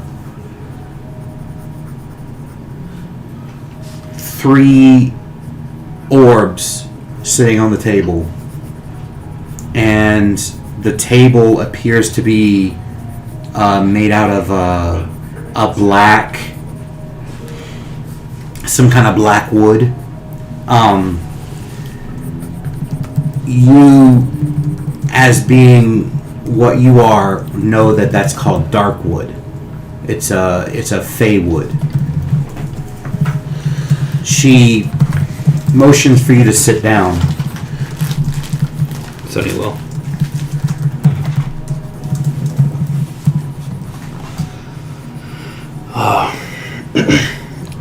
I came to you hoping to seek insight into defeating the champion that has come to threaten us.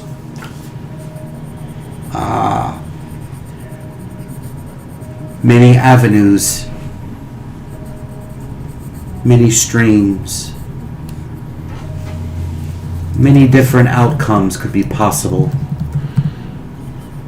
To fight, to submit, to bargain with something else. The odds and the paths are various.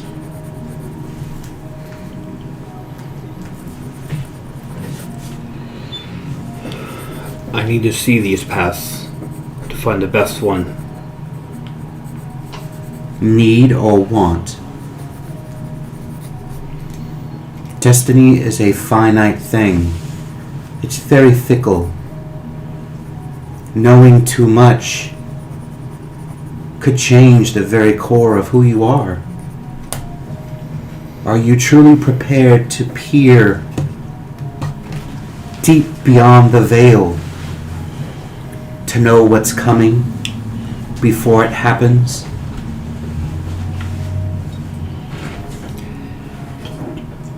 If sacrificing of what I am will save these people, then yes. These are innocent men, women, and children. I will not give them up to the darkness just for extra time in this world. I will protect them by any means. Then let us see what the future holds.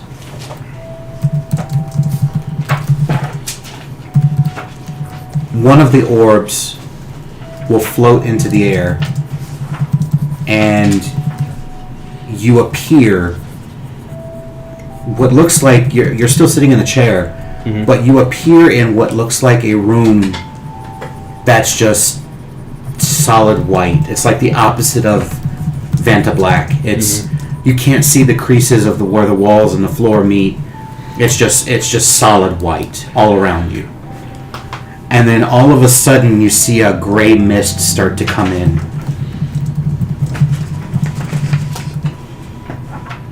You take 1 point of psychic damage Okay. as you see blood start to pour out of your nose and your mouth, and it goes down your chest, and it starts to drip onto the floor, and the pool goes forward and starts to gather together as if it's being drawn magnetically into a puddle. And then the puddle starts to take shape, and then you see a humanoid start to form out of it, like a 6 foot tall male humanoid made of nothing but blood. And you hear a very creepy, low-toned voice say to you, "Sacrifice will gain death. Death will bring forth currency for the queen."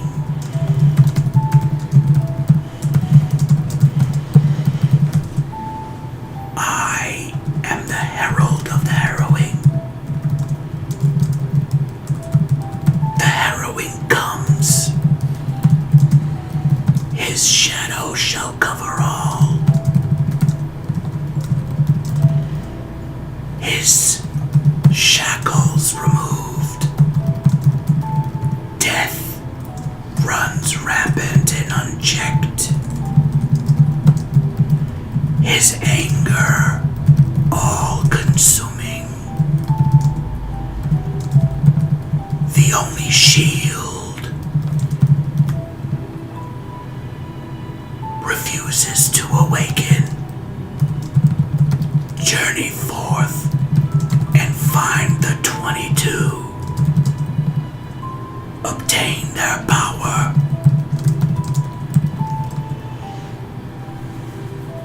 The blood moon rises.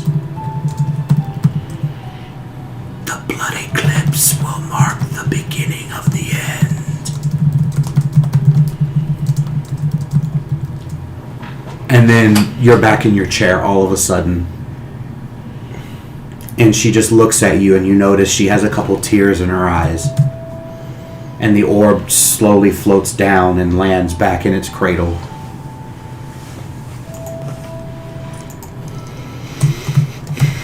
Just screams Deborah X. Sunny Wolf. No. This, you get the instant feeling this screams worse, more primal, like an old one. Like something older, stronger, darker. Hey!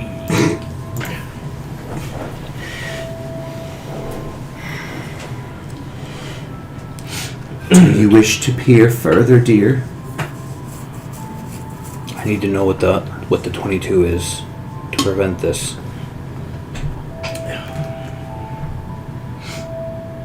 Very well. There will be a price to pay for seeing that far. What's the price? The orb will tell you. I do not know. It's different for each person. Some people pay gold. Some people pay time. Some people pay part of their soul. Some people lose who they are. Some people come out completely changed. Then I will speak with the orb and hear its price. she will wave her hand, and you'll see all 3 orbs float, start to slowly navigate around each other, and they touch. You know that glass on glass orb sound where it makes that sound? And they start to morph in together, and it becomes a large orb. And you're back in that white room. And the fog starts to come out. I need you to roll a percentile for me. The higher the number you roll, the higher the price. 43. Roll a d4. You hold one. Yeah, give me yours. He's seen the white room too, huh? 4. You have a -4 to one of your stats, your choice. And it'll be like that for an entire week. As you feel essence leave your body and meld with the mist, and the mist begins to swirl. I'll take a hit to dexterity. Okay? As the mist begins to swirl, you hear that dark, malevolent, creepy voice ring out again, and you start to bleed again. This time you take 5 points of psychic damage. Okay. And the creature appears again, and he says, you seek the 22. I do. Are you sure? What is the price? The price is death. One of you will die to obtain the final piece that will defeat your greatest adversary. Do I know who? That is for the seer to tell you. If she sees you can handle it. So at this point in time, he extends his hand like this, and you see 22 drops of blood come off of his hand, and it starts to morph into 22 objects. And the objects start to slowly rotate around him as if like planets around the sun. You see a mirror, like a woman would gaze into to change their makeup. 3 rings, like rings that you wear, that are very in close proximity to one another, so you get the feeling that they come together. A trident. 2 daggers. They're crossed like this and floating together. A book that's about the size of this table. A warhammer. A fan that appears to be made out of golden feathers that look very familiar. A gauntlet for one arm. A whip that appears to be made out of nothing but shadow. A sword that appears to be made out of nothing but radiant energy. A suit of armor that appears to be made out of some type of gold. You instantly know that it is celestial metal. The armor of the gods.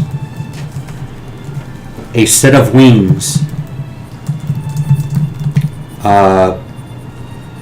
A mace that appears to, in place of where the mace's head would be, there is a star.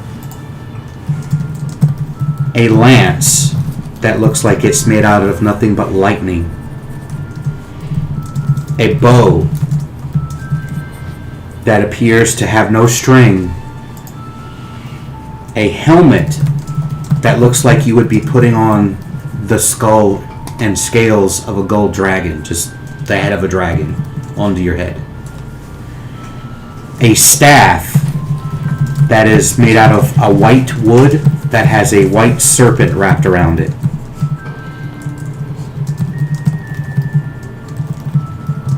an ivory mask that has on one side a smile and one side a frown. A cloak that appears to shimmer with all the colors of the rainbow, and you can see stars moving in the fabric. 5 orbs that gravitate around one another, one of all the chromatic colors. I will say that does not mean they have any affiliation with dragons. I'm just shortening the explanation. A tower shield that appears to be made out of gold, very similar to the armor. On the front of the shield, it appears to be the face of Deva.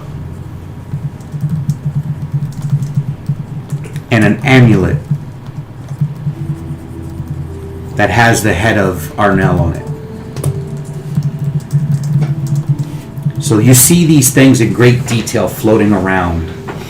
I will send to the Discord and to the Facebook chat what these items look like later. But he says, these are the 22.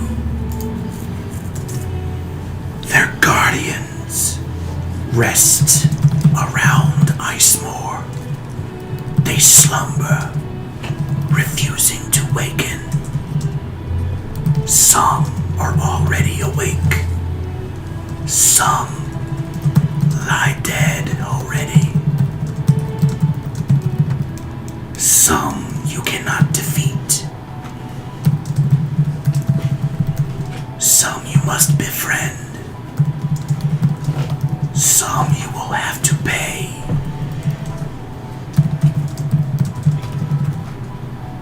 One of the 22 will betray you. One of the 22 will sacrifice for you. One of the 22 is the master of death. One of the 22 is the master of life. And one sees your true weakness.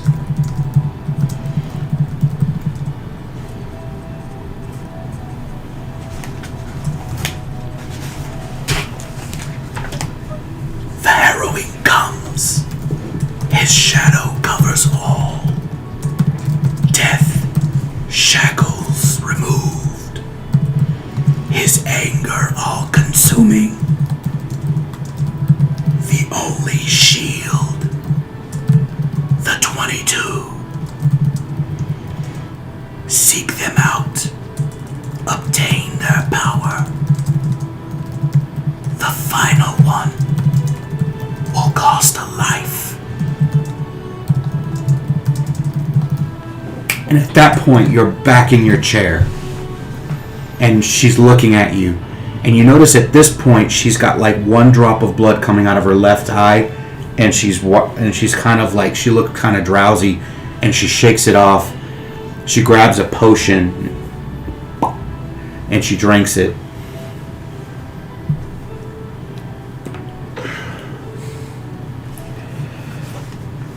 Out of character, I must speak with her to find out who the death will be.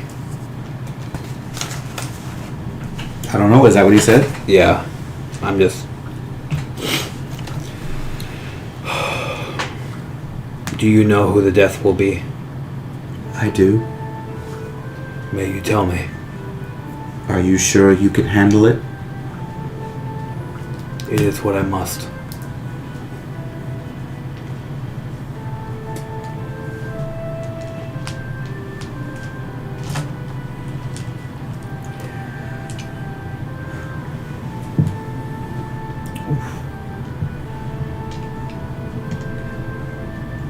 She says, very well.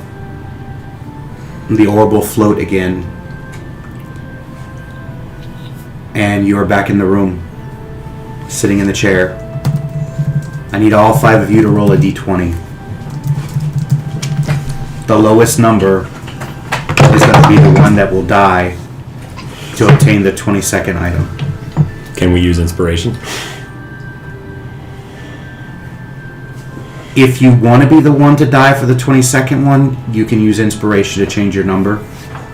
If you don't want to die, Then you can't. then you can't. That's fair. That's why I was asking. I won't be using inspiration. You fucker. What did you get?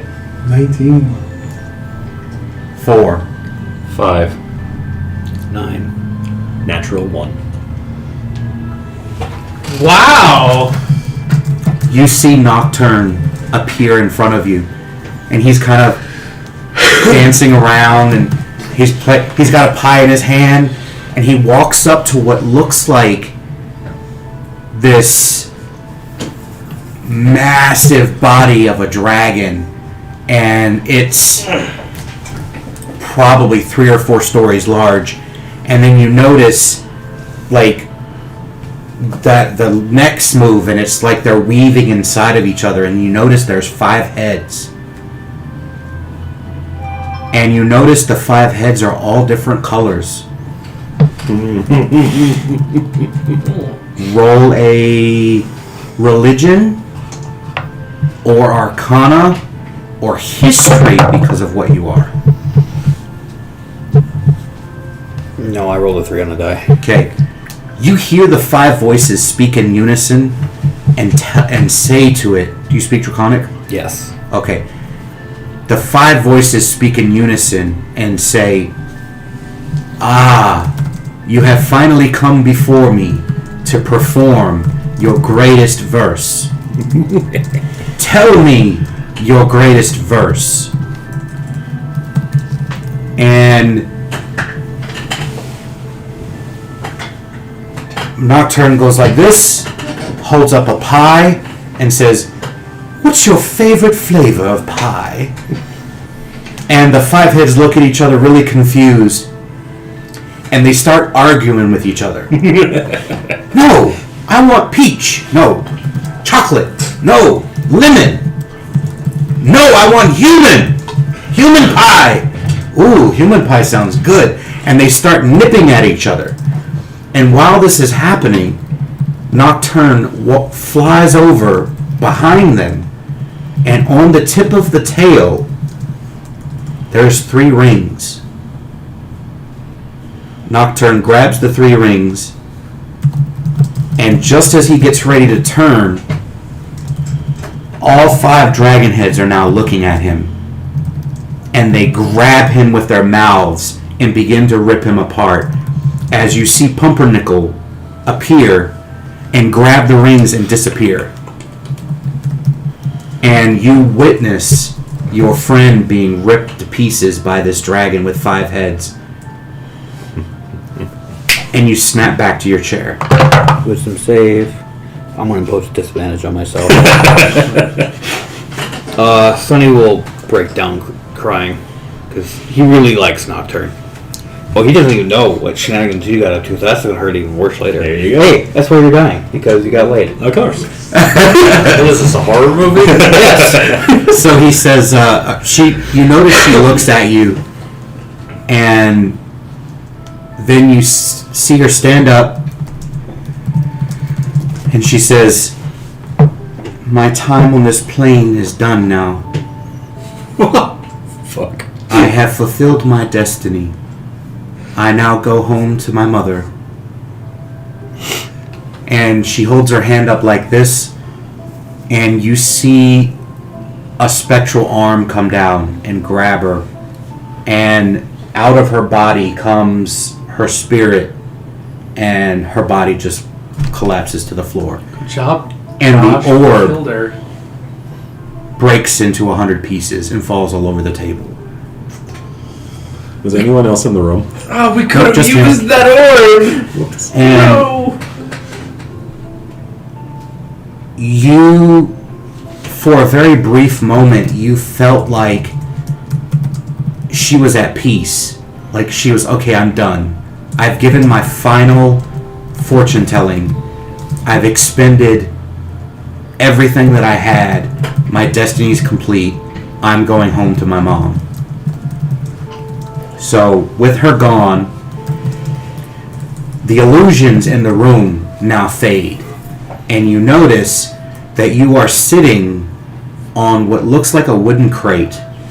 The table is not a table at all. Barrel. It's just it is a barrel. I got it right. And on top of the barrel, it's just what looks like a piece of wood crudely sat on there. I mean, it's no great detail whatsoever.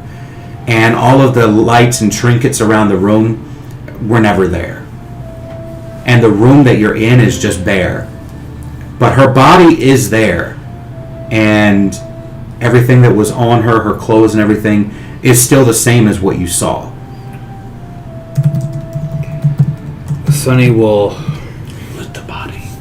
What? No. Will wipe his face, and he will pick her up and exit the room. I didn't like her reading. Zarina looks at you. She told me that you would be her final. She waves her hand and you see a couple servants grab her and take her away. Do you have a piece of paper that I may write on? She points over at a desk. There's probably 100 pieces of paper and a bunch of quills. He will take a moment, write down what he learned, fold it. Do not open this unless I die. Okay. This is... Hold on a second. I need to go to her character sheet and write down that she has that, because that's kind of important. Basically, he'll depart what the seer gave him. She does tell you that she won't open it, but she's not thrilled when you use the terminology, if I die, open this. You know, she's kind of like...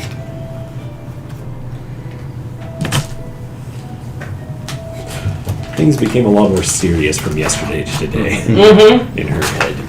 Well, So- ours. At this point in time, I'm going to switch over to Nocturne. Nocturne. I am flying as fast as I can towards the coast.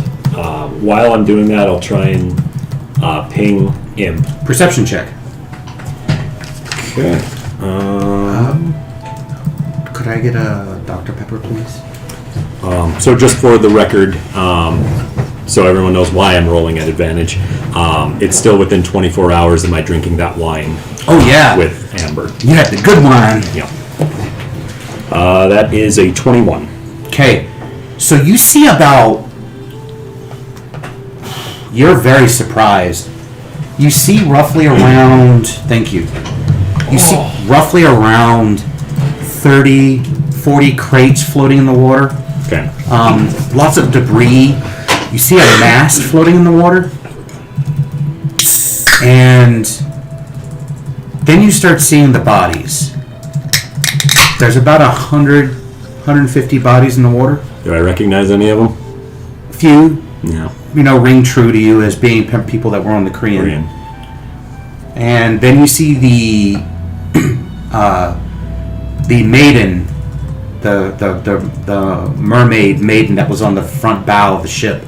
You see that piece of wood float by, so you now know it was the Korean. The Korean has been sunk, and there are dead bodies everywhere. And the smell on the water right now is putrid. How far from the shore are they? Are they like in our little medium lagoon? Bless you. No, you're flying out, like you get out about maybe 5 minutes over the water. That's Oh, when you not start far. seeing. Okay. Yeah, that's when you start seeing it. Okay. They're on their way, but they're drifting very slowly because there's no current because of the ice. Okay. But because of the channel you guys made with that spell, it's unfortunately going to go straight to the shore. Sure. Well, I mean, we'll want to bury him, so if anything, that's, I guess, a good thing. Okay. Did I see the guards anywhere? The ones that Andrew warned me were going to be trying to get into the ocean, or like the ice. There was a skiff that's being prepared on the Okay. shore. but they haven't left yet. Okay. They seem to be preparing. Does it look like somebody's in charge of that process? Give me a perception check as you're flying by. Natural 20. Oh, okay. Well, you notice that the Justicar is over there. Elizabeth? Yep. All right. I'll swing back towards her and just real quick. We don't even. I mean, we can if you want, but basically, I'm going to tell her what I saw. Report that it's the wreck of the Korean, and You can see the sadness in her eyes. And she says, "All right, change of plans, boys. They're gonna come. It's gonna come to us. So let's prepare nets. Let's do it from shore, so we don't, have to jeopardize anything. And bring ropes." And she starts barking out different orders. Basically, they're gonna approach it differently now. I'll And- suggest that she get Nick to start digging a mass grave, I guess. She says that's a good idea. She'll send one of the guards to go get Nick, and at that point in time, she looks at you and says, "Thanks for the heads up. I didn't really want to go out on the ice or the water. It's kind of dangerous." It's too warm for the ice and too cold for the water. Yes. Do you have any reports on where Alvayne was last seen? She points at a patch of freshly grown plants. That's Alvayne's work. Yep. And she says there were footprints going into the water from there. Will you be heading up this yourself or delegating it to them? No, I'll be doing it myself. All right. You may want to send a runner to Balam. Some things are happening in town. She looks at a guard that she trusts. She puts him in charge. She says, "I'll just go myself. Very well. I can take a hint," she says. Yeah. And she will head back to town. I'll do the bow thing. She does the same. And then I will take off back in the air in the direction of where he might likely have gone to the ocean from that spot of... Okay. You get there, and you notice the water is starting to ice back over in that area. Mm-hmm. But you do see... you remember what that creature looked like? Yeah. You do see 3 or 4 of them swimming around in the water. Would I recognize them at all? Nope. Okay. Never seen them before. How big are they? These ones are like this long. Okay. But they're noticeable. Like, you're like, what is that? I'll dive into the water, not to startle them, so a distance away from They them. scatter. And then I'll swim to where they were, and in Aquan I'll say, "Have any of you seen an elf? He looks like this. When he wears a silly hat, he looks like this. If he were wearing a dress, he would look like this." They just point. They point down deeper into further out and deeper into the water. It's like pitch black down there. Am I allowed down there? I'll ask in Aquan. They scatter. All right. Okay, so this is going to be weird because we're thinking in 3-dimensional terms. But if I'm here, where were they pointing? Like down here, or something? Like Away from shore, down. okay, Like the land's gonna go like that and just drop off. okay. I'm going to go straight down, so not towards where they pointed. Okay, so you touch land. And I'm going to kneel, hands in the sand, face down, and I'm going to try to pray to Ujar. Give me a percentile roll for divine connection. Well, I don't know if I want high or low, but I rolled a 12.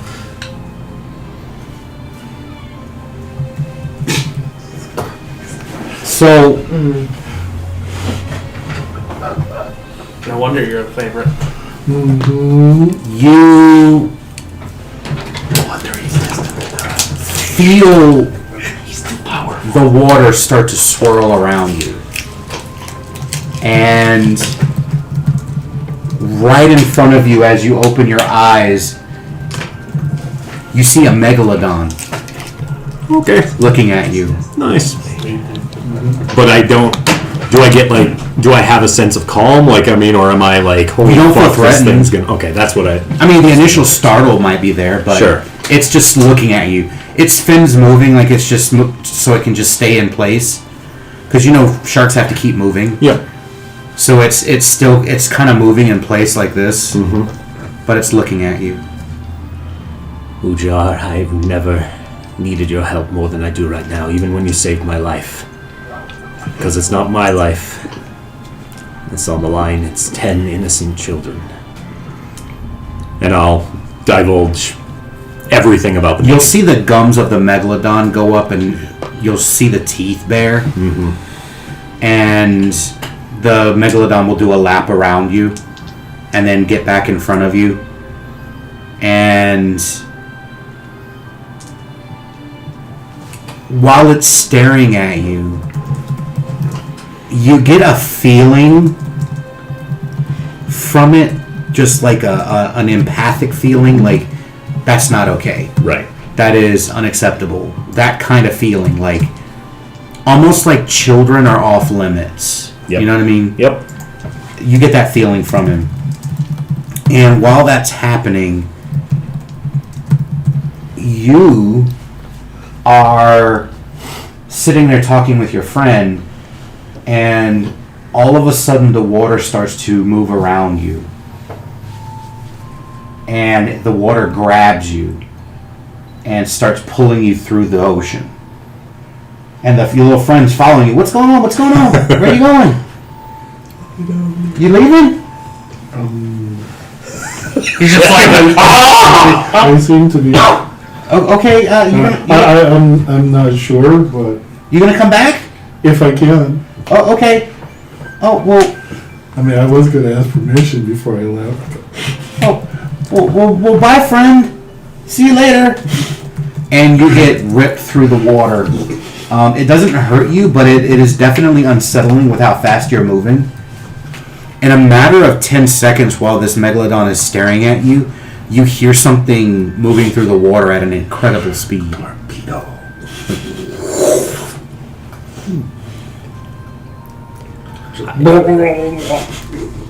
I have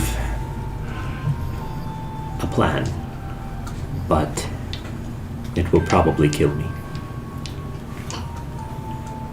I need to know if Ujar can kill this thing. And if you will. You hear a voice in your head. It says, I am forbidden from interfering. But I am bringing your friend to you. He may have a way to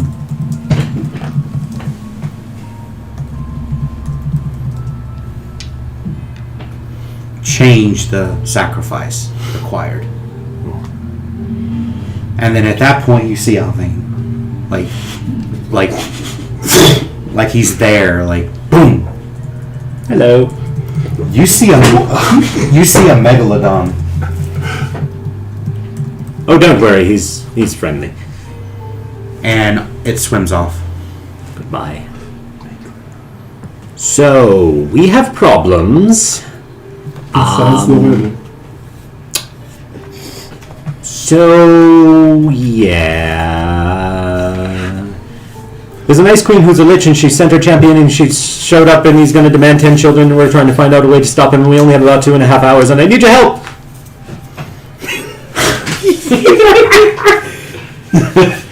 I leave for 16 some hours, and this is what happens. That's right. I can't go on vacation.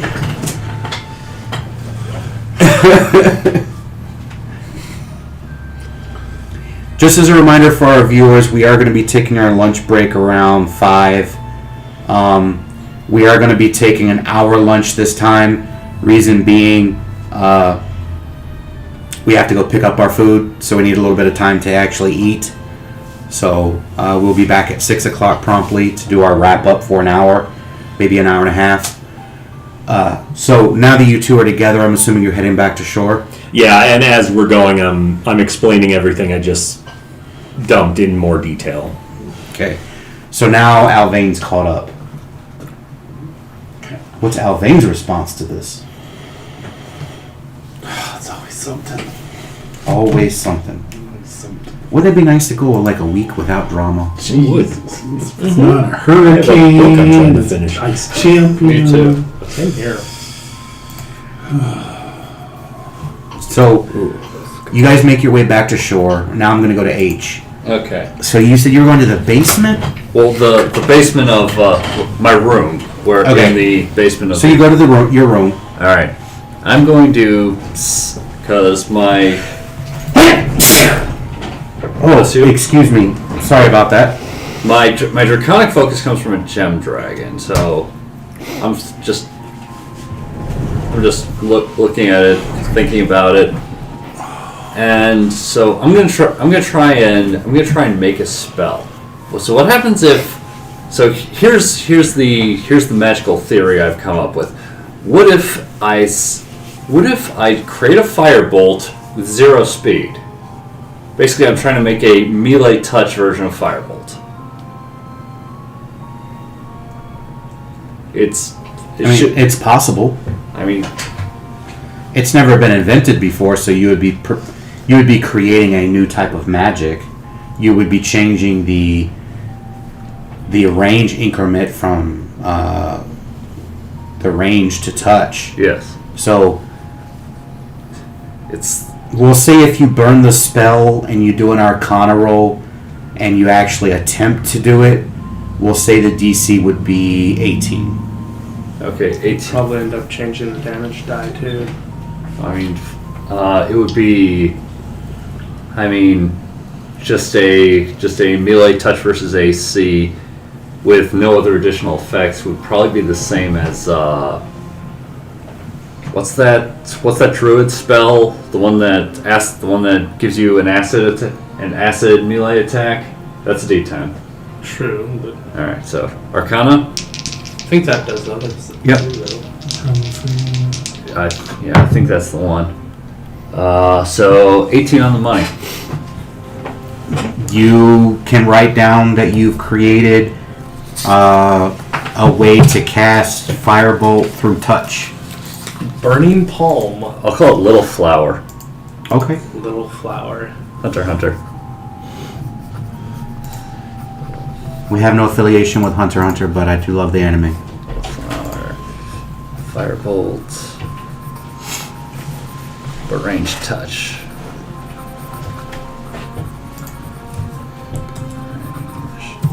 Searing touch.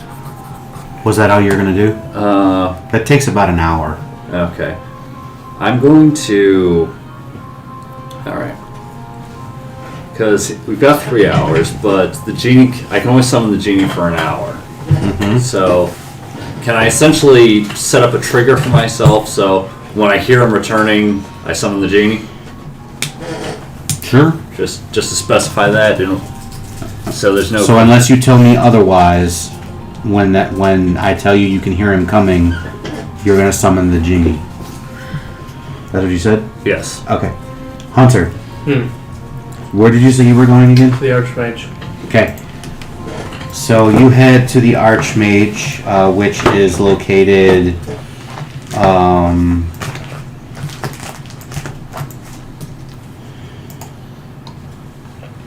We'll say he's at the Hammerfall estate. Okay. You're gonna go see Jacob, right? Mm-hmm. The ex-bosun of the Witten. Okay. So you get to the Hammerfall estate, and you notice that there are 4 guards at the door, and one of them looks at you and goes, "Ah, Warden," and they all kind of bow. Very quickly, I'm just. I need to speak with Jacob. Please come in. Thank you. They will open the door and let you in. Or- Obviously, they would have, normally they would have gone in and got permission first, but you're the warden, so... And I can tell that I am very, So one of them will disappear in the back of the manor, and you'll see him come back in about 10 minutes. It's maybe something was going on, they couldn't interrupt, or you're not really sure, but 10 minutes goes by, and you'll see the guard come back out with Jacob. The guard will go back out front, and now it's just you and Jacob. Jacob, I need you to be completely honest with me because people's lives are at stake here. Okay. Are you truly an archmage of ICEMORR? Everyone's lives depends on if you answer this question truthfully.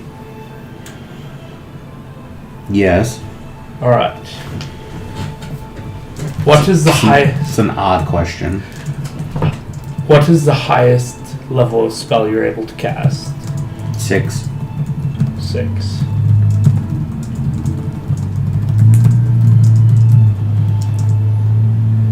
Gonna roll an insight?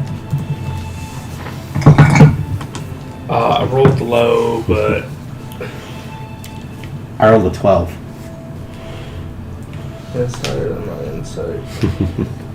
I'm confused! My character is really confused.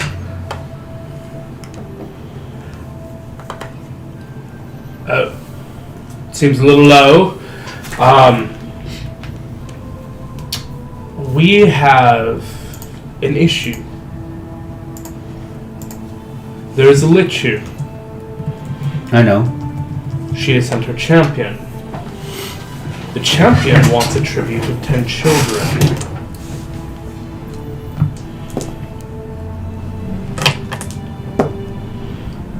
Okay.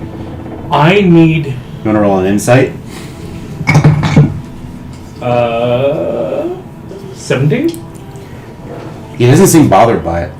He seems kind of neutral about it. Okay. I need your help to figure out a way of dealing with this issue. Why don't you just pay him?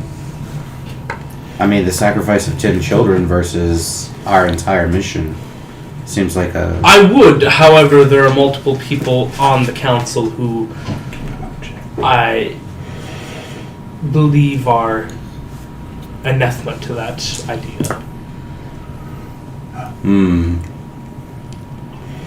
Let me guess, it's shirtless? Well, he's one of them. Yeah. I'm not surprised. Gonna run off and fix the problem too, isn't he? He's probably going to try, yes. So, I need your help. The shortest chairman tenure in history. Yeah. It would be only if we fail. It's the issue is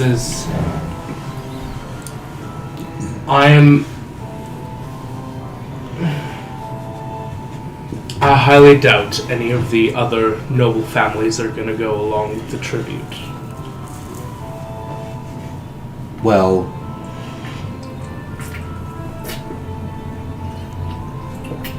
I mean, there are the refugees. The ones that came off of the Korean and the Witten before they left. Yes, but I doubt there's... Are there any orphans among them? Yeah. Hmm. They wanted to stay, so they snuck off the ship. They've been staying at the Hammerfall estate since they got here.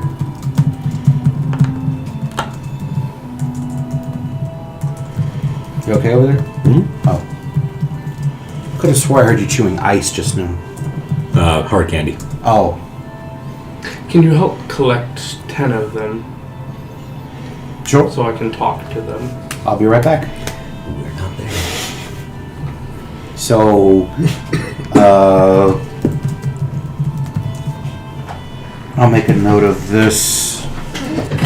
Actually, collect 20 of them, just in case. Male. Jesus. More than he Female. wants. No, I'm not giving more than he Male. wants.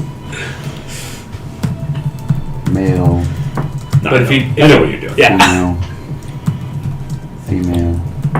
You're playing nuclear bombs inside their hearts. What's funny is not Yep, gonna you're work on this. the plan. Male. 3, 4, 5, 6, 7, 8, 9. Male. And thus I'll just begins double the it. first ICEMORR Civil Male, War. male, female. Male, male, female, female, female, female. Okay. About 19 minutes goes by. And he comes back with 2, 4, 6, 8, 10 males and wow, that worked out. 10 males, 10 females? That's really weird. Like he just watched me do it randomly. It's 10 males and 10 females. That's funny. Interesting. Children? How old are these children? Actually, I don't know if I want to know because it's hurt more. So I did say that they made the choice themselves to leave the ship because they wanted to stay here. So I would say older than 8, but they're still considered children, so I would say younger than 16. So let me just do the ages real quick. Those two are 10. So roll a d8 probably. No. I'm rolling a d20. Oh, okay. Oh, nat 20. So they're max age.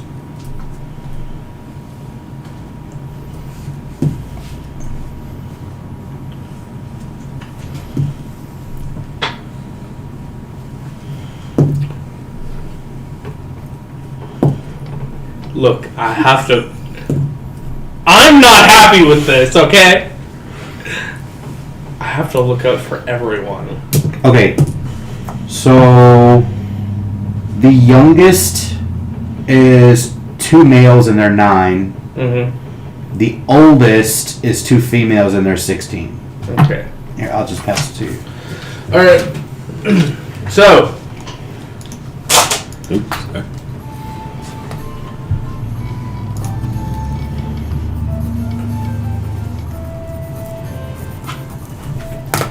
children, Yeah, I'll go like this. I will go like that back to them. You know who I am, correct? The youngest, one of the youngest 9, he'll say, "You're the warden! You're in charge! You're the big boss!" Yes.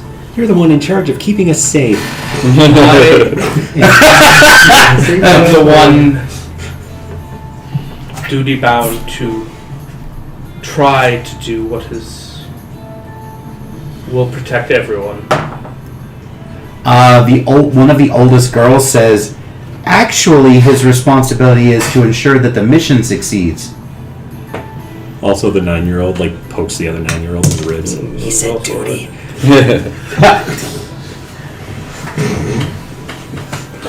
There is a knight that has come here, and he has demanded a tribute. His tribute is something that we do not want to give, but we may be forced to. Okay. He wants 10 children. Okay. So I'm gonna roll. To Before we move forward, I'm gonna roll a wisdom save for each of them, alongside a emoji dice for each of them. I'm gonna do them in view of Stacy, and as I say, I'm either gonna be against, neutral, or okay with it. okay. So you can mark it down next to them. We're gonna start at the top and go down. Okay. Okay with it. Oh? Really okay with it. Not okay with it. Okay with it. Not okay with it. Ambivalent. They're like, yeah. Another ambivalent. Not okay with it. Okay with it. Actually, as a matter of fact, they're like, ooh, I could learn from a knight. Hells no. Tells me to get bent. They can go. They leave. That's all of them, I think. No, that's half of them. Oh, okay. This one is like, if you make it worth my while. Wink. Another one says, yeah, if you make it worth my while. Ambivalent. Get bent. They leave. Mm-hmm. No. Ambivalent. I think 2 more? 4 more. 4 more. Oh. Wait, what? This one like spits it in your direction toward the floor and it tells you to go fuck yourself. Damn. I rolled a nat 20. That is a 10-year-old girl with a mouth on her. Yeah, she's like, I like this girl. you should be ashamed of yourself. I need to Promote her to warden. This one says no. This one says no, but restrains themselves from being aggressive. So is that it? One left. Ambivalent. Okay, so 1, 2, 3, 4. It was 6 5, hard yeses. 6. He's got enough ambivalence to. Yeah, it was 6 hard Yeah. yeses, so he'd have to convince 4. So, please, Do you excuse the nose? yes. Okay. Obviously. The nose leave. Yeah.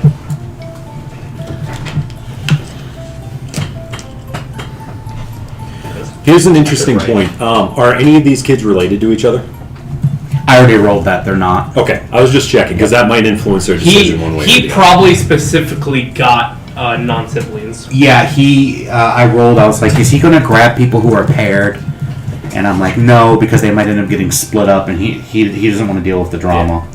So,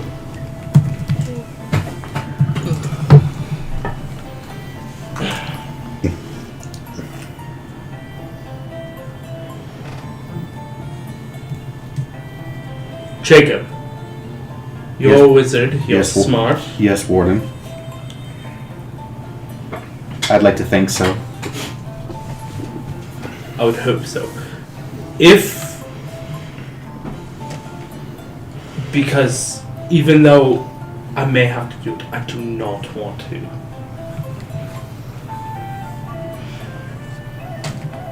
If it was to come down to a fight, I believe he's above our ken. If I was to use the power of a wish, could I weaken him down to a level? I don't mean like actual level, but like weaken him so he's significantly powered down. Like, Out of game, he will describe to you the exact wording of the wish spell. mhm. So, per the book, it will cast up to what, an 8th level spell? It does other stuff too, but it's So- sometimes DM discretion on the It's not a true wish. So for the viewers, I have true wishes in my world. There are certain things and items and people that can cast true wish. Those are non-monkey pawed wishes that are perfect, and the person gets exactly what they ask for. The wish spell is part of the book. It's not as powerful, and it is limited. So if you can accomplish it with a level 8 or lower spell or one of the other stipulations, then he's like, obviously you can cast it on him, but he may resist whatever it is you're trying to do. I don't know how strong he is. I'd have to research them. I have to be in their presence. Do you have the legend lore spell? Out of game, how do you know that spell exists? I don't know. Roll Arcana.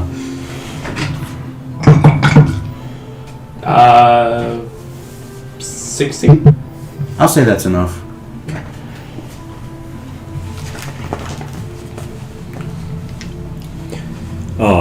Just because it's pertinent as you're thinking about this.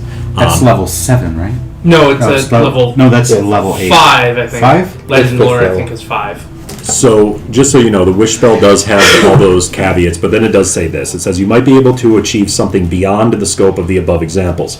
State your wish to the DM as precisely as possible. The DM has great latitude in ruling what occurs in such an instance. The greater the wish, the greater the likelihood that something goes wrong. Monkey paw. Yeah. This spell might simply fail. The effect you desire might only be partly achieved, or you might suffer some unforeseen consequence as a result of how you worded the wish. And then they give an example. But He does not. It's not on his spell list. It's not okay. I figured it was at least worth a shot. I mean, if it was a divination wizard and he didn't have that, I would be very confused. But So where are you going? no, they're together. Oh, that's right.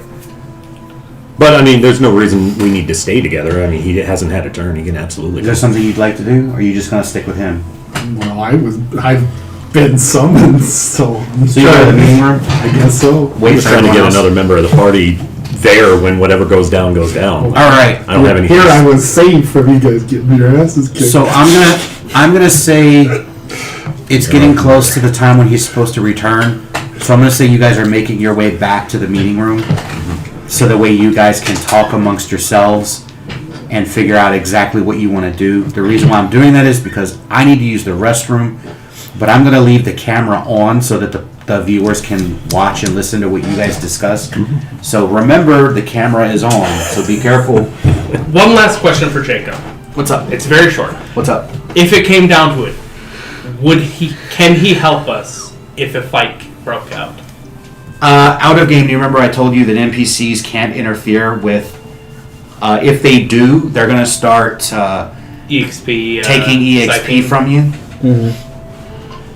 True, but I'm worried that if I can't do the wish, and many of them don't want to do the tribute, He's a retired adventurer, so you're going to have to make it worth his while. make it worth his while, because he could just bamf out of there. True. That he thinks. Yeah. Oops. Sorry. Alright, I'll be right back. You guys talk about yourselves.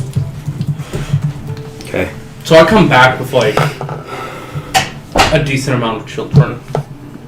No. I don't. No. Absolutely not. Can I speak? You are. I have apprised these children of the situation. I point to the 6. Those are the ones that are fine with it. The others are neutral on it. Now, I obviously do not want to do this, but remember, he's above our ken. And if we are to pick a fight, we have to be prepared for the consequences, whatever they may be. Now, I have the ability to cast a wish, and it may be successful in weakening him, it may not. It depends. But we need to be prepared for as many outcomes as possible. And kind of look over at Sunny.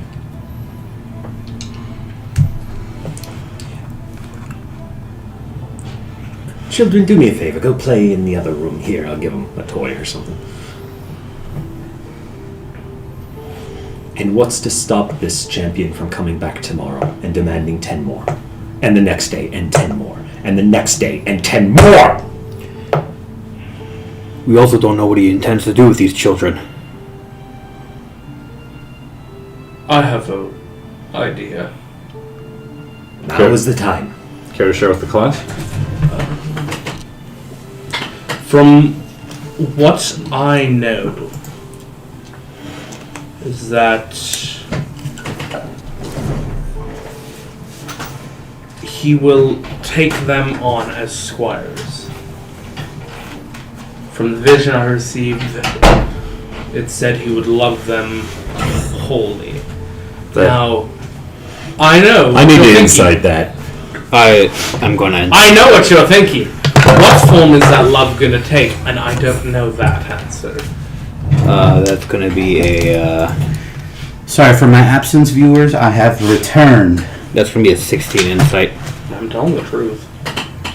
I don't believe that, out of game, I don't believe that vision ever said he would love them. It did say he would squire them and love them wholly, said he would but we don't know what form that love Take takes. care of them. Because I did ask Ron about that specifically, and he did say he would love them wholly, but we didn't know what form that love would take. So that could be fucking killing them, turning them on the dead. I don't fucking know. He didn't sound like a Sorry. particularly loving person when I met him. I know.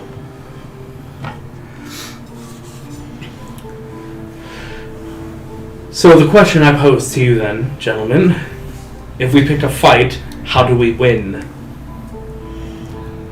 Because I don't want everyone else to suffer for the fact that we don't play ball.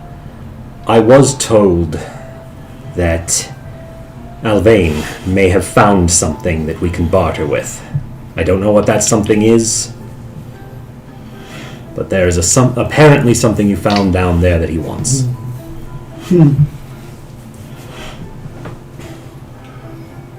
Well, first, I'll hand you the book. I think you'll find this interesting. He probably doesn't want this at all. Flip through it. And then should he apparently See the command word. share with Ash after you're done. When you're done. And then I'll just arrange the stuff on the table and Do you remember everything that you got? everything, lots of it, but I don't know if I remember everything. Are any of these things on the checklist? I don't I think don't so. think so. What checklist? The For 22. Oh, the 22. 22. I made a checklist, so when we get it, I can check it off. Oh no, I don't. Some I- came close, but it's like, I don't know. I mean, is it? I don't know. I'm not going to say yes or no. I would assume all the 22 is in regards to a certain list you gave me. Do you want to go over? Do you want to go over the items with them so they know what you have? hopefully they remember some too. I remember there was a bow, For those that don't 3 know, crowns. It was a bow. Stacy left his notebook at home that has the loot list in it, so they're trying to remember it because I won't remind them. The main things I remember was the bow, and there were 3 crowns. Three There was a crowns. lightning crown, Yeah. I think Cold an ice fire. crown, and a Fire. fire Fire crown. crown, yep. Yeah, those are the 4 things I remember specifically. There was the ring of death, but you didn't take No, I that. didn't Right? bring You were like, "Fuck that." There was like 4 of them. There was the white armor that you couldn't figure out what it was because you couldn't read those runes. There was there was a bunch of doll-sized stuff. Like all this stuff was like doll size. Yeah, there was a mask, I think. Mm-hmm. I don't remember what the mask did. Turned you into the element. Oh, okay. Yeah. You mentioned the bow. What do you have written down? I know you have stuff from the first ship. The first ship.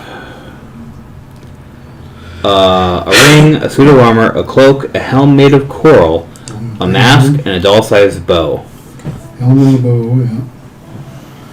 The rest, The helm is water breathing. yeah, the rest I Pressure. didn't have because And then the cloak gave you flying. Yeah, 4 hours of flying a day or something like that. And none of the Element items, and element. none of the items match it from the vision. Then, have to examine each one. then there was the 2 maces. Excuse me. Did one of them have the head of a star on it? Unfortunately not. No. Okay. No. And then there's the cloak or whatever that turned you into a dragon. The cloak we need shimmers like a rainbow. I think the rainbow one gave you flying. Didn't you find a cloak that had feathers? Yeah, that's the the one flying that one. gave you flying. Oh, okay. And then the other one turned you into a dragon. I inspect the items that you found to see if any of these match. Give me an investigation roll at disadvantage. Kidding me. That's going to be. Investigation. 5. For the next 12 hours, you are convinced that none of these items are anything of importance.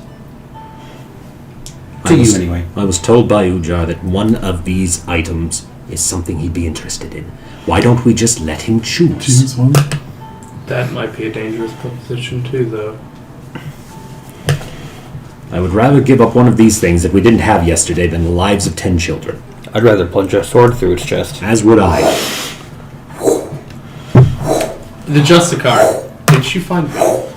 Huh? The Justicar, she came looking for me. Yeah. Yes, you've been updated, or you've updated her rather. Excuse me.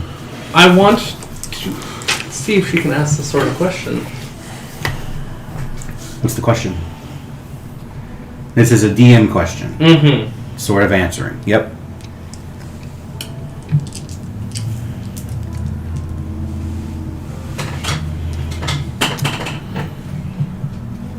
How? Remember, it's specific questions. Yes, I know. But it doesn't have to be yes or no, right? It's like... It's in the book. I believe they have to be yes or no. Can I see? I believe. DMG. Or, yeah, DMG.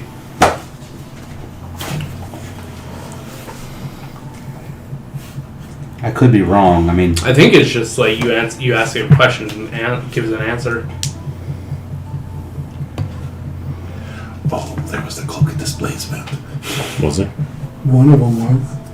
Oh yeah, I remember one of them like being a time cloak. Yeah, one of them was a time cloak. Yeah, I specifically didn't write them down because I didn't know about them yet. Same here. I was in the bathroom or leaving. Yeah, one for or two. a part of it, yeah.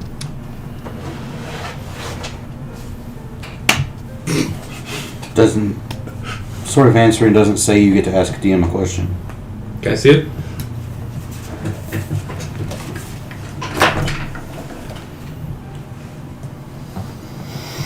Don't know where that caveat came from.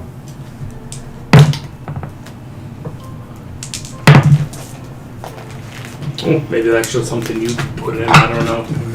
Could be. I didn't get at that. Then you did. Hold on. Someone does get a DM question. That person is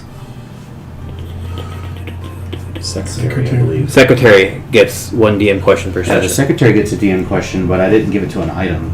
Well, remember when I remember you said you were going to give it. You were giving it to the item, but I think you had assumed that it Let me was look. just part of the thing. I mean, if I said it, hold on, let me look. Let me look at my Just notes. occurred, so. Yeah. Oh yeah, that's okay. Yeah. So the sword you have is a unique one. Okay. It does have a DM question. So. It's one DM question per session. Mm-hmm. So the question I'm thinking is, because we all want him dead, right? Mm-hmm. The champion? Yeah. Neutralize. Yeah, I mean, the perfect world is he's on our side, but I don't see that I don't happening. think that would happen. So the exchange to that is that he's dead. But I mean, I would be perfectly happy with him saying, you know what? I'm good with you guys. Non-aggression. Like, I would be perfectly happy with that because that would mean we're not immediately at war with the queen. So, non-aggression or destroyed. Dead. Yeah. Which option do you want more, guys? I've already cast my vote. I mean,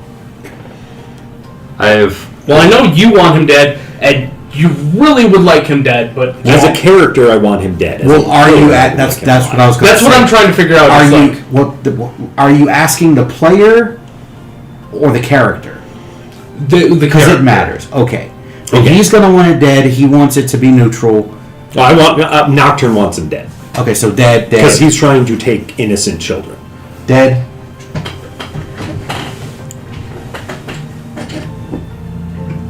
Neutral probably, or dead if you could get the dragon. H wants it. H wants the mount. H wants the rider neutralized by whatever means possible. He's not picky about methods. So neutralized. Okay.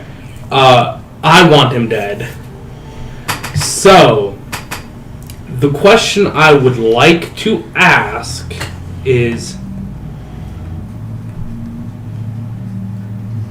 how can I word a wish to reduce the Ice Queen's champion and the champion's mount in power to a level that we could handle it and not die immediately. You can't. I can't. Fuck. So this is what happens. She draws the sword. She holds it up in front of her face. I'm not going to say where it comes from, but the hilt and the cross guards grow and spiral around her eyes, and her eyes glows. And you ask her the question, and she says, and her eyes stop glowing. It goes back to normal. She resheaths it, and she says, "You can't. It won't work. Fuck. He is under an immense amount of warding. And also the wish spell can't do that."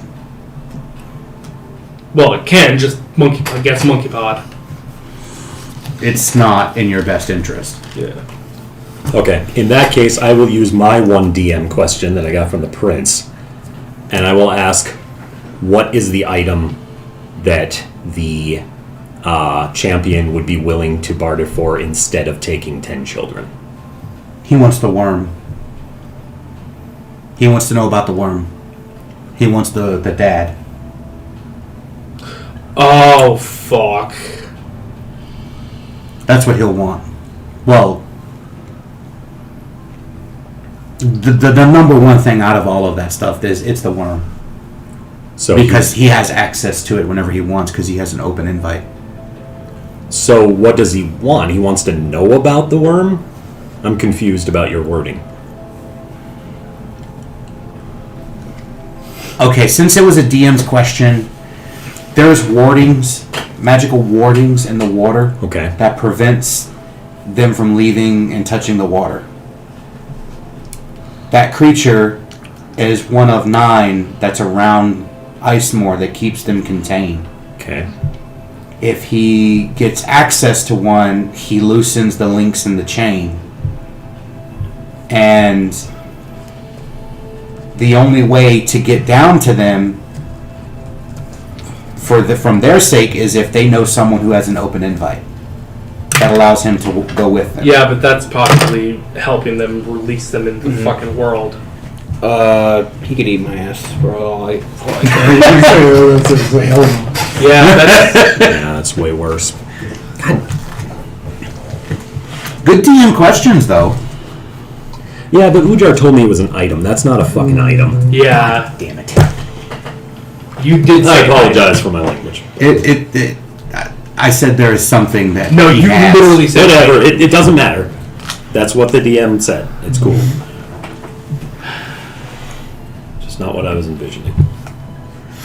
Alright, I mean, So our options are Hopefully it was a simple shit, solution. or shit storm. Sonny would like to, before Sonny goes out, he would want to go talk to the children. Well, they're here in the room with him. I No, asked no, them to they're move in into the other room. room. Oh, so they're in another room. Okay. Yeah. Mhm. But you can hear the wings flapping in the distance, so he's on his way. Sonny will ask the children to come to him. They'll walk over to you. How many are there with the neutral and... There were 6 okay, and there are 1, 2, 3, 4, 5. So 11 children walk over to you. He'll kneel down. Our warden's about to make a very, very painful choice. That will need your consent. The one that I rolled a nat 20 with the winky face, I don't remember if that was a male or a female. Was that the one where it was like, okay... No, it was the one that was like, oh yeah, I could be a knight and I could yada yada yada. Oh. That was the one that rolled a nat 20 in the winky face. I don't know. I didn't Anyway, keep track of that. I wrote okay, neutral, or against. Okay, I'll say it was a male, one of the older males. He steps forward. He goes, "I want to be a knight," And if he's a knight, I can train under him and become a knight. I will be a squire. I could do the same thing, for you. Are you a knight? He'll seem like he may incite me if he wishes. Out of game, you're not a knight, right? But I know what I am. Yes, but that doesn't make you a knight, though. So 18 for him. He knows that that Sonny's alluding to that he might be higher than a knight.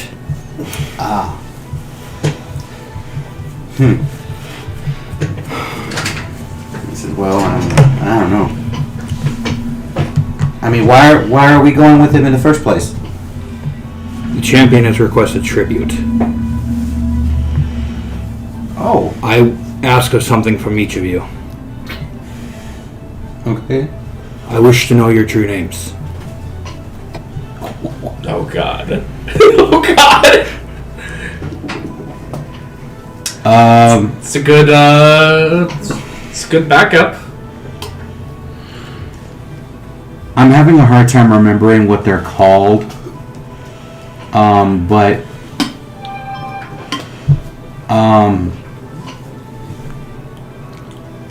George, you might be able to grab this. What the Persians had forced male slaves that were trained with their army and fought with them.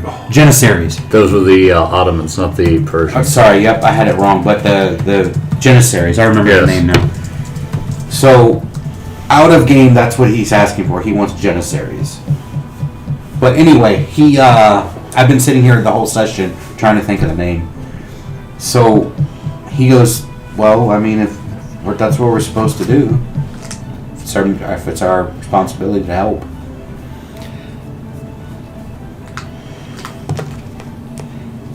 If you regret your decision, I need you to pray to someone. Who? You will know him as Puck. Puck. Who's Puck? Someone that can help. But in order for me to do this, to get you out of that situation, should you not find it agreeable to you, I need to know your true names. Okay. So before we go any further with this conversation, I'm going to remind you of something. Mm-hmm. As the chairman, you're getting ready to make a deal with a knight that serves another queen. Okay. So if you, as a fae, you know that if you orchestrate and weave a plan B inside of the deal, that is not something that a fae would do. Oh, that's not my deal. That's his deal. But you're the one he talked to. He's not going to talk to him. He's the warden. He's above me. He talked to you when he came. Fuck, He's that's got to right. talk to you. Okay. He gave you the stipulations. You're the one that greeted him. I think Sonny would still want their names as a backup plan. In They case. will give you their true names. I'll give them to you Okay. at a later date. But He won't break the deal. It's like, oh, you have him now. I'm just going to say their names and make them come back. It's Yeah, just like, that's- if negotiations break down, we're at total war. I'm going to try to get their names to bring them back. That's the intention. okay. All right. So you do that, and by the time you're done with that, George, are you triggering the thing? Well, if I hear him, I trigger it. Okay. So those of you that are in the room, you see the wind start to swirl, and you see a genie appear. Hey, can you assume a innocuous form and follow me when I leave? I can turn into wind.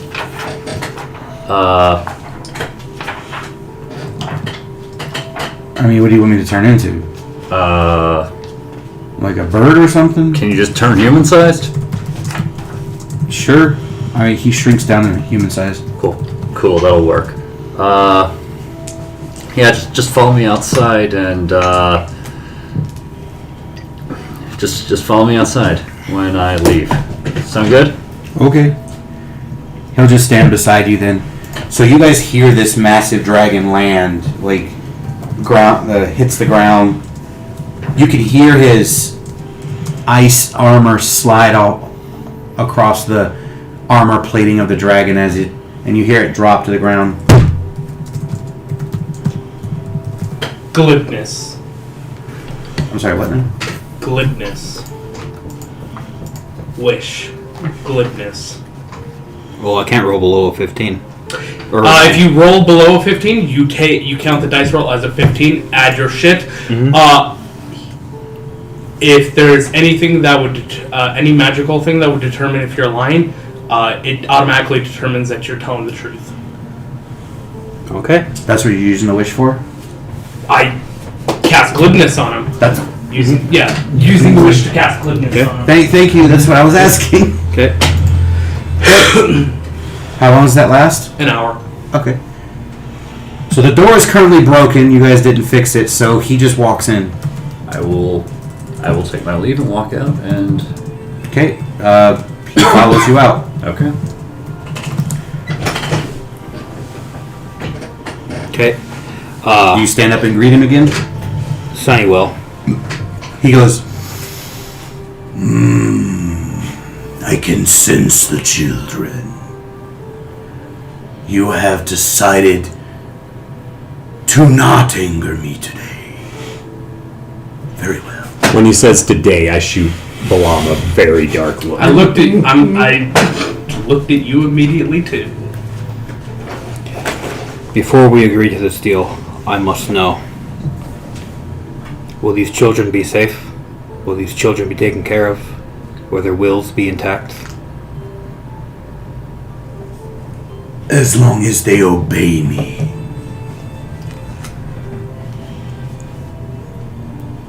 You could call them Janissaries. Josh needs to remind me what Janissaries mean again. Sorry. Basically, they're a tribute from one lesser kingdom to a greater kingdom. It's incentive not to send your armies against them because you're going to be killing your own people in the front line. Okay. You know? Sunny will then turn and he'll go to the eldest child first. Which I believe is one of the females. Yeah, the 16-year-old female. Well, she might not have gone, I guess. So One of the oldest females was against, one of them was neutral, so. Okay. He's basically going to go to each one first and ask, are you sure you want to do this?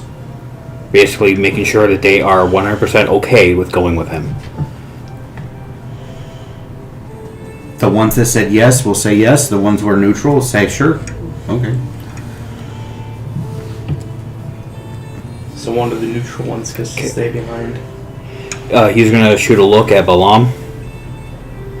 And you? Is there something you're doing out there right now? Are you waiting for something to queue, or what are you doing?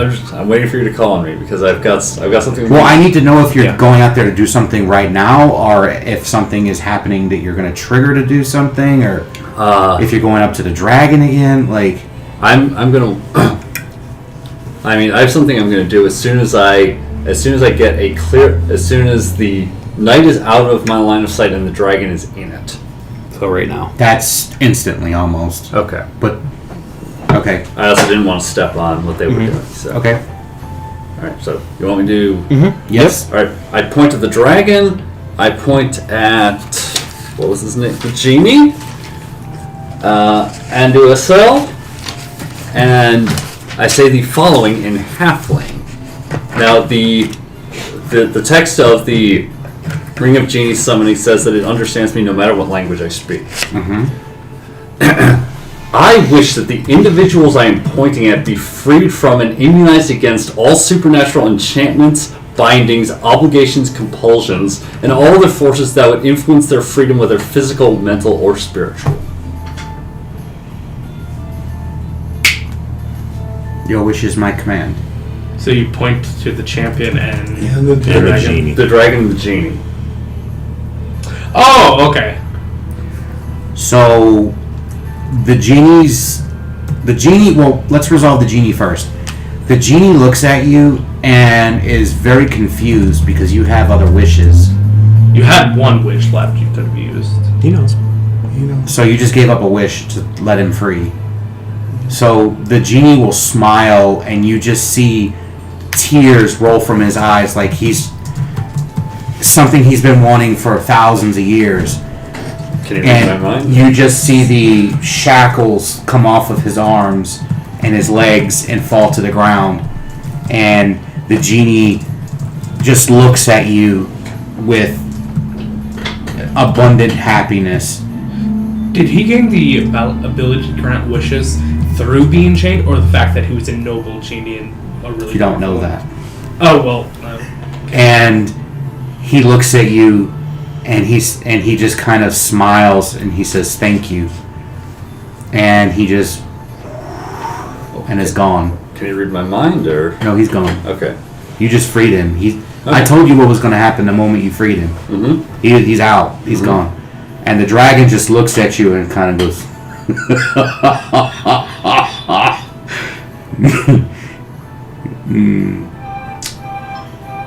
Succession.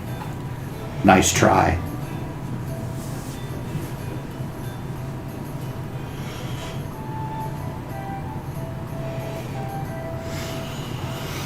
He'll take a couple steps towards you.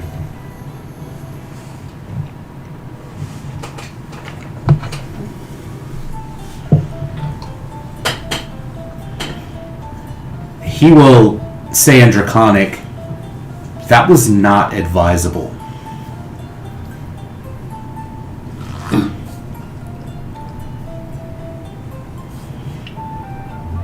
I am dragon bound. I serve my champion willingly. He serves our queen willingly.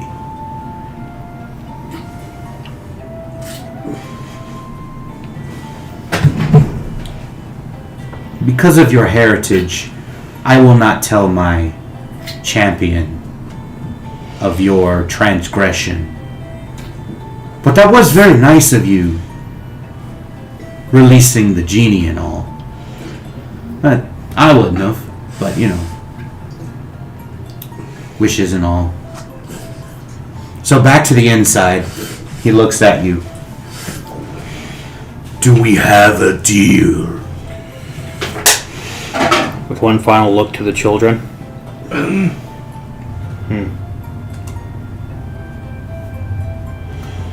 At this point, the champion turns and looks at you.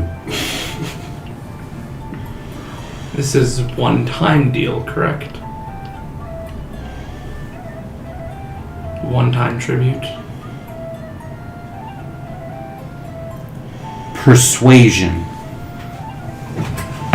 That's what I was trying to get you to ask that question. 'Cause you have glibness. I can't believe you didn't.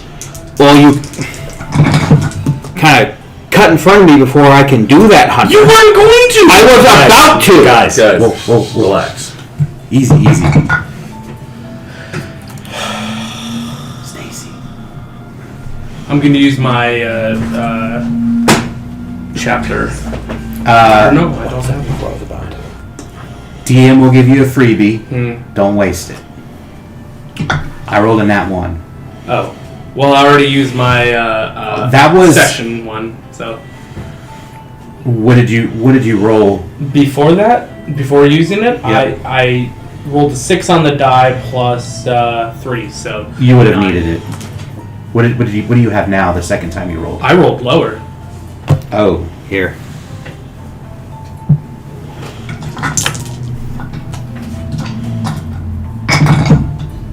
I got it that time. I rolled 18 on the die. okay.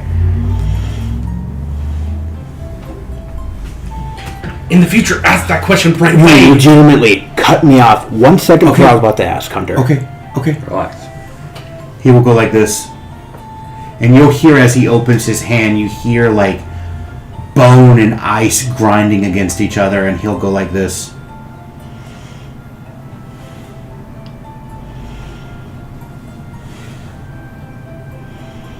Only once. Was that you or did he wink? Oh, did I? Yes. Oh, I'm sorry. No. I'm not I think trying. my eye twitched. I'm Okay, sorry. I didn't mean to call attention. I didn't even to it. know I did. That was like, oh fuck. Because if I noticed that, that'd be bad. No. Sorry. No, sorry, I called it out. I think that was an oops. Okay. And can I roll an insight on that? Sure. Can anyone else roll an insight if they want to? Oh, I got a natural 20. You believe him. Okay.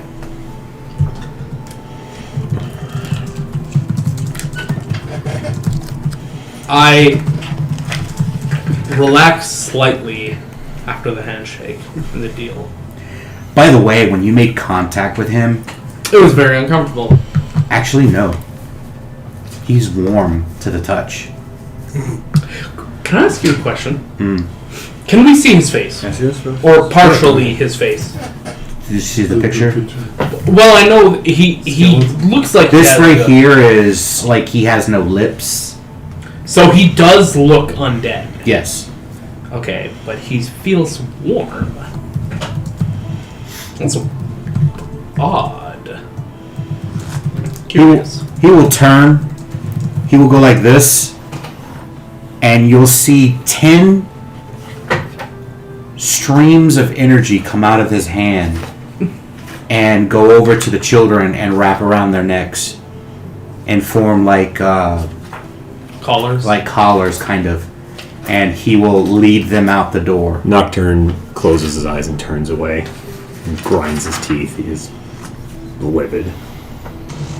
I need to make a con save for myself. Or George, you see the rider exiting the building with 10 energy leashes behind him and 10 children following him. I'm still focused on the dragon. So where are we going? Be silent. And they kind of look at each other, the kids, and they keep following. I'm watching. He's about halfway to the dragon now. Let's see. Pause. If anyone is thinking about doing anything slick, smart, or dumb, roll initiative. And I'll roll into initiative with you. One for the dragon, one for the children, one for the rider. If not, I'm just going to play out the scene as it happens. I'm not suggesting that anyone do anything, but I'm just saying so that no one feels like they've been cut off and no one goes before the other or whatever. We'll roll initiative before he gets all the way to it if someone wants to do something weird. But, okay, we're good? I'm not planning to do anything. Okay. Mine would be if I did, it would be reactionary to these. What if they did something? Okay. Anything you would like to do? I already heard your thing. Anything you're going to do? Yeah, I'll have to roll into initiative for this. Okay. In that case, everyone roll into initiative, please. Because I have to give you guys reactions. Hold on. Can you give me a dry erase marker from over there, George? Our hunter. Yeah, dry erase. Here we go. Thank you. So we have dragon, rider, children. Okay. Oh, well that makes sense. Children are going last. I'm not surprised. They probably have like a -1 to their initiative. I might be wrong, but I wouldn't be surprised. Dragon, okay. H, you will have a surprise round, but what is your initiative? 16. Okay. Sonny? 23. Damn. Well, you go before the rider, that's good. Nocturne. 21. You And also... a +8 and you beat me. You Oh, also... I had advantage? No, I had advantage. Alvayne. Just like that. Oh, that's right.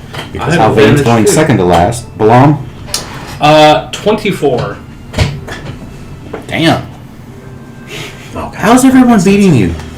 Ooh, me? Yeah, you. I rolled a 13. It's funny. I actually have advantage on initiative too, but I rolled a natural 20. Sure. I have a +8 to my initiative. Okay. So, +8. Alert. H. Oh. All right. Oh, that Guys, makes sense. I need you guys to pay attention. Yep. H. I'm going You were to. standing outside. You said you were just outside the door, so you were outside of sight of the knight, and you can see the dragon. Okay. You see him. He's just passing you, and the children are now past you. What do you do?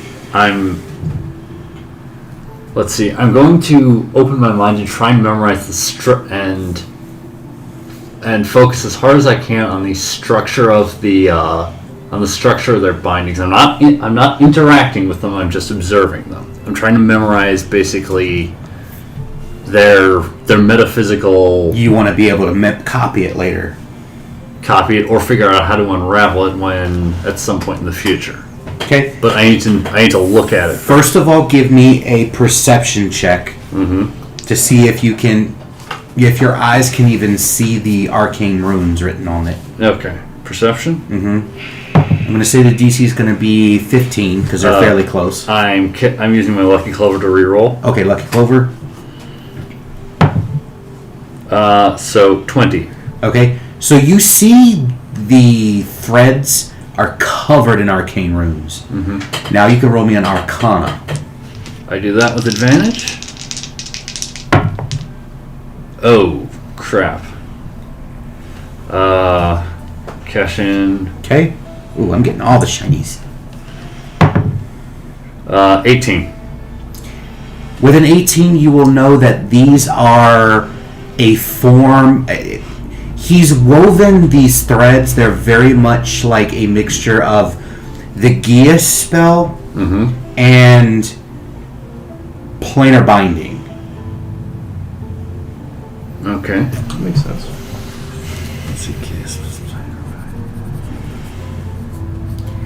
He makes it to the dragon.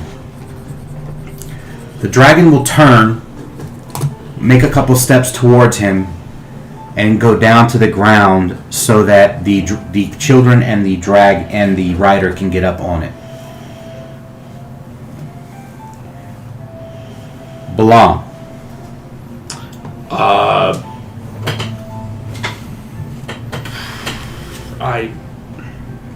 Everything seems to be going as sadly expected.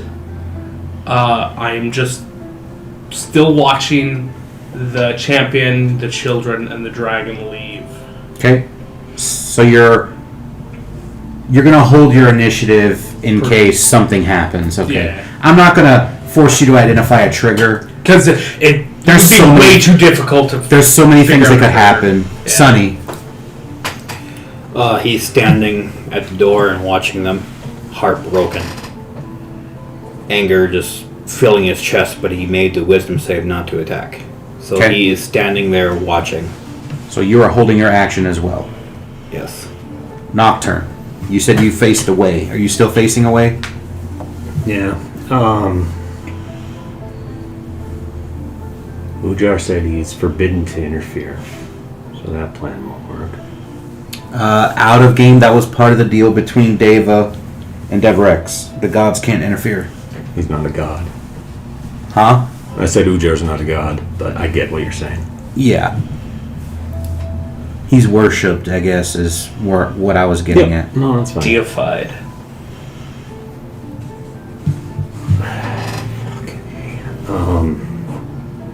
The prince is a fucking con artist, so I can't do that.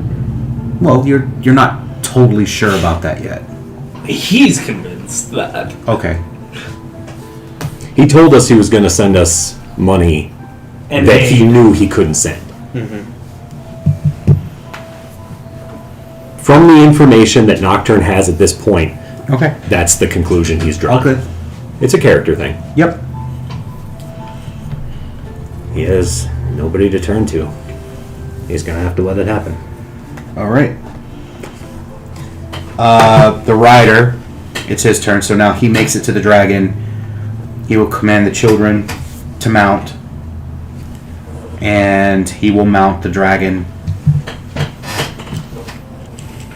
H, it is actually your turn now.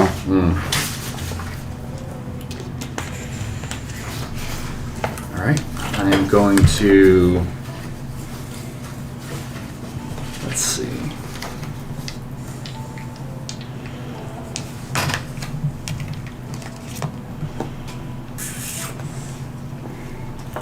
I'm assuming you're holding. Nocturne. What? You're holding your turn, right? I mean, yeah. In case something happens. Yeah. H, are you going to hold as well? I don't really have anything to do except I'm just going to glance over at the space where the genie was. You know, if you could throw me a bone here, I'd really appreciate it. No bone for you. What are you thinking about currently? I'm sorry? What are you thinking about currently?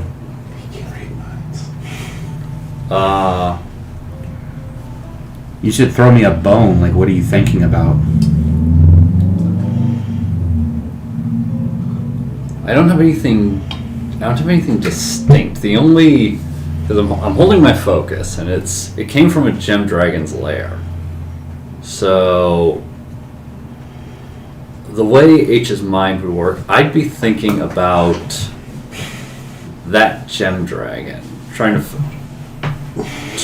to commune with it, or its spirit, or something. I told you what type of gem dragon, didn't I? No, you just Purple Aranthus. Mm-hmm. Oh, Here, he got. for remembering. That's the best kind of gem dragon. Because who doesn't like gravity? people in the Challenger crew. Too soon, bro. Too soon. Wow. Wow! I know it's been like how many years? Was that 86? Something like That's that. a lot of years. Yeah, still too soon, my bro. Okay. Just check the stream. We're still live. Yep.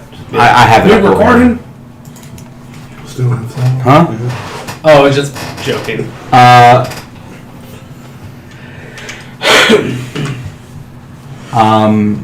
On Facebook Messenger, Hunter, could you show him or someone? Oh yeah. Or Sorry. I'm going to send it through Discord as well. I can show him right now through. You see her.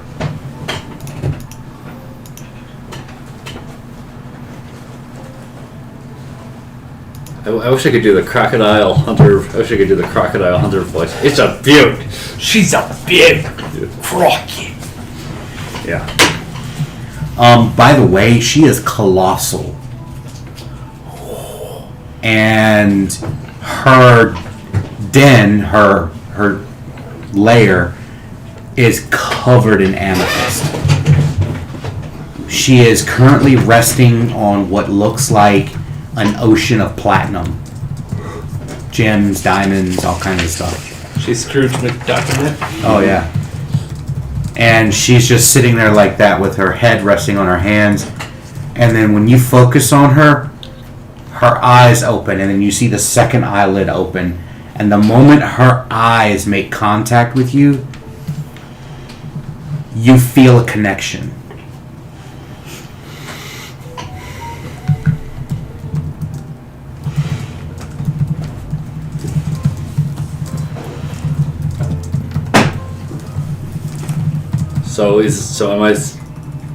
So I haven't physically moved, and neither has she. Nope. So I've just kind of established a telepathic link. Yep.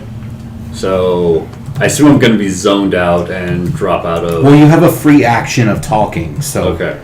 you can choose to talk to her and see what happens before we move initiatives. All right. Because remember, I allow you to downgrade your actions. All right. So you can take your main action to talk. Okay. You just talk to her if Okay. you want. You honor me with your notice, Great One. She's just staring at you.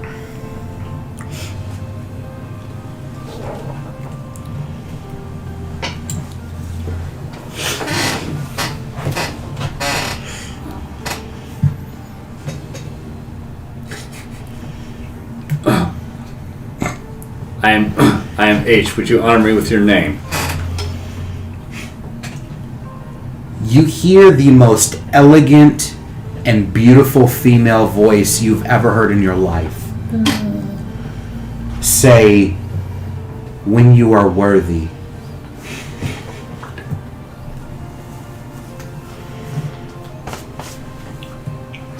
What do you want, thief? Damn, man!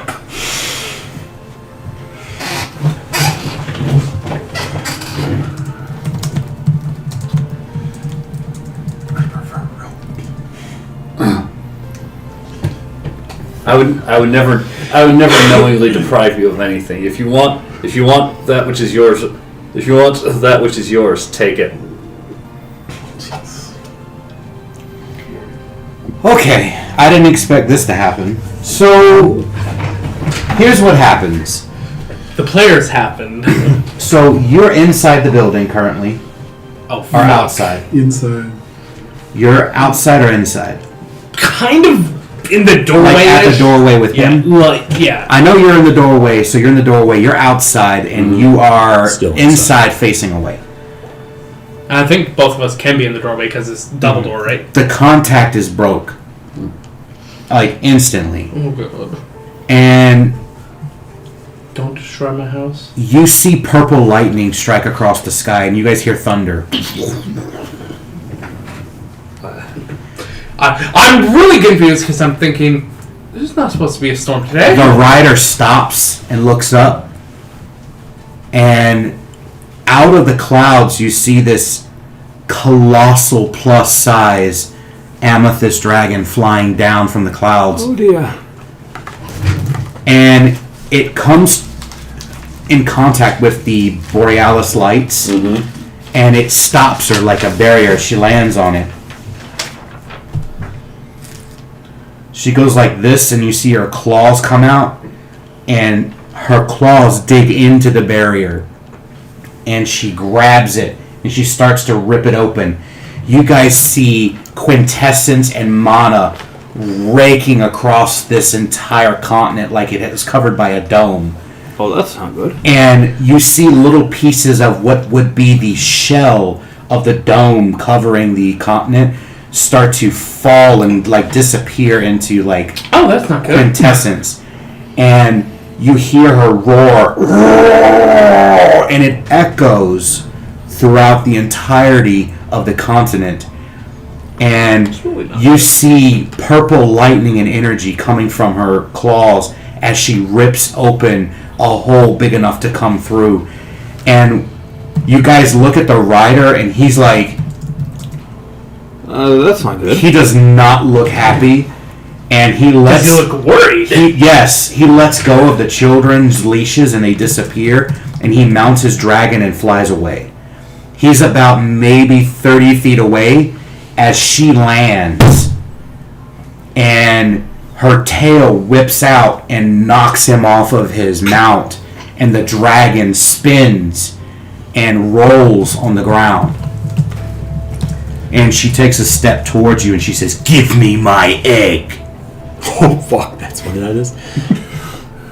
She will swipe it from your hand with a claw, doing 20 points of slashing damage to you. Can I do something at this point, or should I wait? I will have a pause. Okay. And she grabs it, and she holds it to her chest. And at this point in time, you see the champion stand back up and slam his sword into her tail. And you see blue energy, like, flash, like two massive energies colliding. Did he just smite her? And she looks at him, and she breathes something you can't really see, and you just see him Gravity breath. like in an accordion. Damn, my plan might have worked. Question. And then at that point, I'm gonna start with you and go around the table. Can you start? No. Damn it! You always start that side. The children. You said the champion left them alone, but he let go of them. The leashes disappeared. Okay. How far away are they from Sunny? 50 feet from the door. The dragon is big, so it can't. It's got to land away from the door. Sunny is going to say their names, so they Shit. come to him within the. So you're going to use your free action to say some names, and then you're going to use your bonus action to say the rest of the names. Yes. Okay. Trying to get them in cover and away from the big fucking dragon. True Yep. names, the regular names. So you got him. What do you do? I mean, he did what I was going to do, so I will take over from there and usher the children into where the safest spot is. You know, if they're Deeper in the manor, probably. Yeah, so like if there's a basement, I mean, I know that's They're where he- screaming and crying. They don't know what the hell is going So on. I'm going to do everything I can to like calm them as I'm moving them. Okay. Can I roll for that? Because I get a +1 to Help action. Are you moving with him? Yes. Okay. Help action. So you have the help action. You may roll with advantage, and yes, you may roll to try and calm the children. And there's no such thing as like double advantage, right? Because I already have advantage. No, Okay, just checking. Children. but I do make note of it. So that So there's I'm bonuses. still within the 24 hours for the wine, so I have that, and then his help action. Okay. And what is this that I'm rolling? You're basically rolling a handle animal, but for children. Baby. So it'll be either persuasion. Persuade. You can stop right Okay. there. Okay. It will never not be persuasion, unless it's performance. Then later it might be. Double 15s. So that is 15. You succeed. Yeah, it's 26. They start to calm down and they look at you and they just start asking questions like, "What's going on? What's that big thing? That dragon's bigger than anything I've ever seen." You and me both. Let's not get in its way. H. Have you ever been so wrapped up in what you were doing that you managed to cut yourself and not notice? Yep. That's where he is mentally. He's completely ignoring the slashed hand. I have 2 words for you, audience. Paper cut. Dragon cut. Until you cut into something and it has acid in it, like you have. I don't. Anyway, yes, I have. Okay, so that's where he is mentally right now. He's not even noticing the fact that she's just sliced him open. He's so overwhelmed by the majesty and glory, for lack of better words, of what's right in front of him, that he takes a deep bow and says in Draconic, it gladdens my heart to know that something so precious could be returned to its rightful place. My insignificant mind is an open book to you, because I would know that gem dragons are telepathic. So, You feel her now in your mind. I would never have. I would never have knowingly taken stolen from or harmed anything that is the property of one so great. So are you 2 looking out the door? Okay.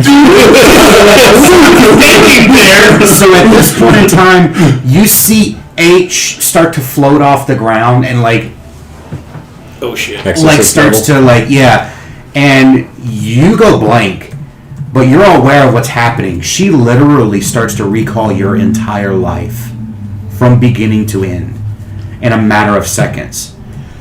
And she sets you down, and at this point in time, the dragon lunges forward to attack, and she grabs the dragon with her right hand, pins him to the ground, and her tail whips forward and goes into his mouth and rips his bottom jaw off. Ouch. While she's just staring at you. I would have tried to stop the dragon if I could, but You can't. You are Immobilized. You are immobilized at the moment. And so at this point in time, you float back down. You hear her say in your mind, "I find you worthy to bear one of my scales as your focus for returning to me my child. And she will go like this, and she will pluck off one of her scales, and it'll land in front of you. And then she will take off. And she will be about maybe 5 feet off the ground, and then Hunter. This is a great worm, right? Oh yeah. Oh yeah. Yeah, she's pretty great. Colossal plus plus. Easy. So...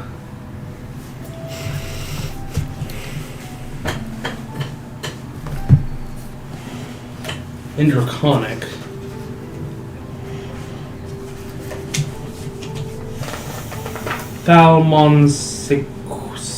Valdori. Intelligence checks from everyone that's there I assume that I'm speaks Draconic. Gone. Well, yeah, I don't even. You do speak that. Draconic? I speak Draconic, I'm not there. Intelligence? Yep. It's just straight intelligence is 18. So you digest what he just said. You know it to be a name. You don't know who it is, but my purpose for having you make that roll is you now know the name. Alright. Because you've digested it. If you could ever imagine a dragon doing a backward somersault and then turning to level out and land right back in front of you and stare at you, her eyes glowing a radiant purple and red color. In Draconic, you dare speak my name? I merely wish to know if you were truly the progenitor of your species. It is an honor and a delight to meet you, Great One. Persuasion. Normal persuasion. Because of your bloodline. That's not good. That's a 6. So, you know the webbing in between of the hand? She pins you to the ground. And you are between the webbing. I don't fight it. Your Drake's like, I was going to ask what that on my hands free at least. yes. I kind of go like that. Your dragon's like spazzing, like, oh my god, oh my god, oh my god, oh my god, oh my god. If I attack, I know I'm gonna die, but oh my god, if it oh boy, oh boy. It's going to eat my mom. So, she comes down really, really close to you, and she says,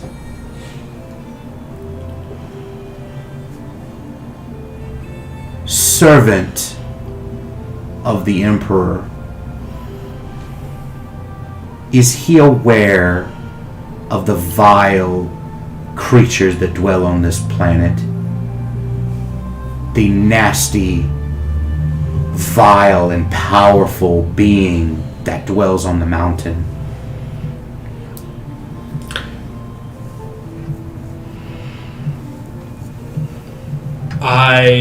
My character would assume she's not talking about the Dran Emperor.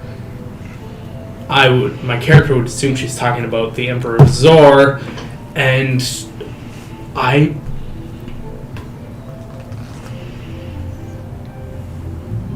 honestly, I do not know. If he is aware, then he is the lowest of the low for sending people to their deaths. If he is not aware, then he is simply a man who needs to look out more for his people. And you serve the dragons? I serve the Empire of Dran. And who is the current Emperor of Dran? It's been many a millennia since I have stepped foot there. Hunter does not actually have that name. You only told me I know who it is. It is the current oldest Red, if you remember. Like, Great One Red? Yes. I'm Like probably on this gonna- list. Yes. Probably going to butcher the pronunciation, but didn't you tell us it was Aethera? No, he is not. Oh, wait, yeah. I thought he said Yeah, I thought he was the Dran. Emperor. Yeah. It's So sort of there's a bit of a okay. Or is he just a son? So the Emperor is the Great Worm. So the Great Worm of the house, the oldest, is the ruler, but the Great Worms are all in slumber currently. So his son rules. So Technically the Emperor, even though a lot of people address the son as the Emperor because it's through like an honorary thing, the Great Worm technically is the Emperor. and does she want? You don't know. Am I a Insight? okay? 14? You could just say the color and you'd probably get away with it. Red. She kind of snarls a little, but you notice she's very well kept. She doesn't drool. She's a purple. They're like the most regal and the smartest of dragons. She will sit back on her haunch and she will remove her hand from you. And at this point in time, we'll leave initiative so that, you guys can act freely. But before you take any further actions, I'm going to let Stacy have his action. Fair. What is it that you'd like to do? Anything? Besides stare? Stare and watch? Okay. So, you two are not there. I'll get back to you. You're now waking up from your trance. And you're standing there talking to her. Still laying down. By her grace's leave, may I stand? You may. I will stand. She sits back and she kind of like... She picks up what's left of the dragon and like... Just a dead body. It's like a gnat. Turns out George had the secret to our salvation in his back pocket. I didn't expect you to make contact with her like that. I thought that would be a later game thing. But you just so happened to make contact with her while they were here, and she doesn't like white dragons. And he was a lich. Well, Not- a demi-lich. I'm not surprised weakened she lich. doesn't like white dragons. Amethysts are the most enlightened, and whites are the most bestial. So is the champion dead? Or Oh yeah, she ended them both. Whew, wait. Is he perma-dead? Or is he coming back in 1d4 days? Are you 'Cause asking her? I would like to ask her. So how do you ask her? Exactly that same way. Is he going to come back in 1d4 days? Can I make a religion check? Because I don't... Many D&D worlds are different. You guys already rolled, I believe it was a session or two ago, to know and understand what a lich was. It is the same. It's a D4. They go back to their phylactery. Is that the dragon or the champion? The champion would. Oh, Normally. oh, okay. So, The dragon's dead. the question I was wondering was basically is if the champion was a death knight. No. No. Okay. And I didn't know how, if my character would No, know. she 'cause- just said he's a demi-lich. Oh. It's already ended. A low-level lich. So will he come back, or is he... I need to know how you're asking her. You need to word it to her, not to me. Sorry. It's very important because she... My- It's very important. My great lady, is the champion truly dead, or will he come back? Oh, no, he will not be coming back. My claws kill the soul.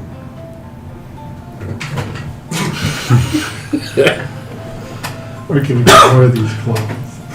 We thank you for your help in this matter, even though I do not believe you meant to get involved.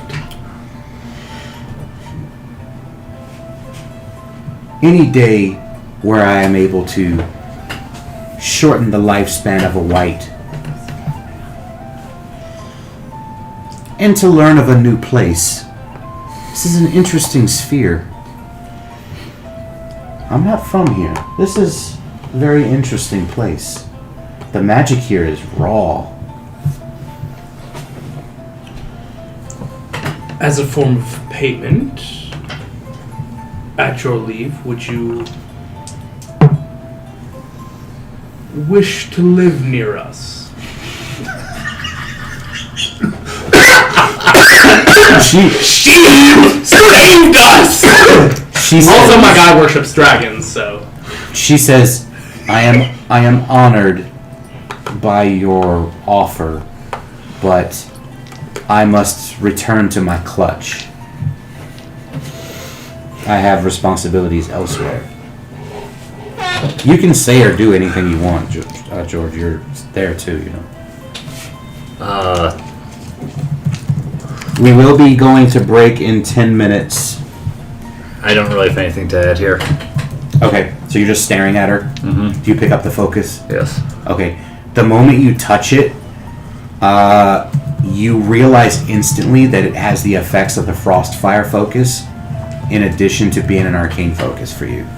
Frostfire focus. I'll have to look that up. But... It's a legendary item. Okay. It's in Fizzbands. No, Frostfire is one of the legacies. Oh, it is a legacy. Or did you mean to give him the Draconic focus? The Draconic focus, I'm sorry. From Fizzbands. Okay. Yeah. The one in Fizzbands. Alright. Frostfire, I would have been very confused because they're gravity. Oops. I said the wrong word. DM mistake. Hey, we all make them. She looks at you and she says,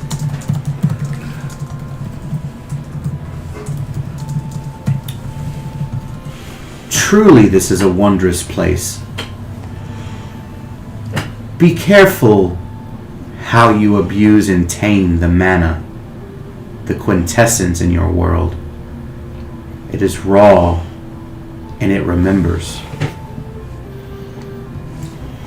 She will take a couple steps backwards and she will extend her massive wings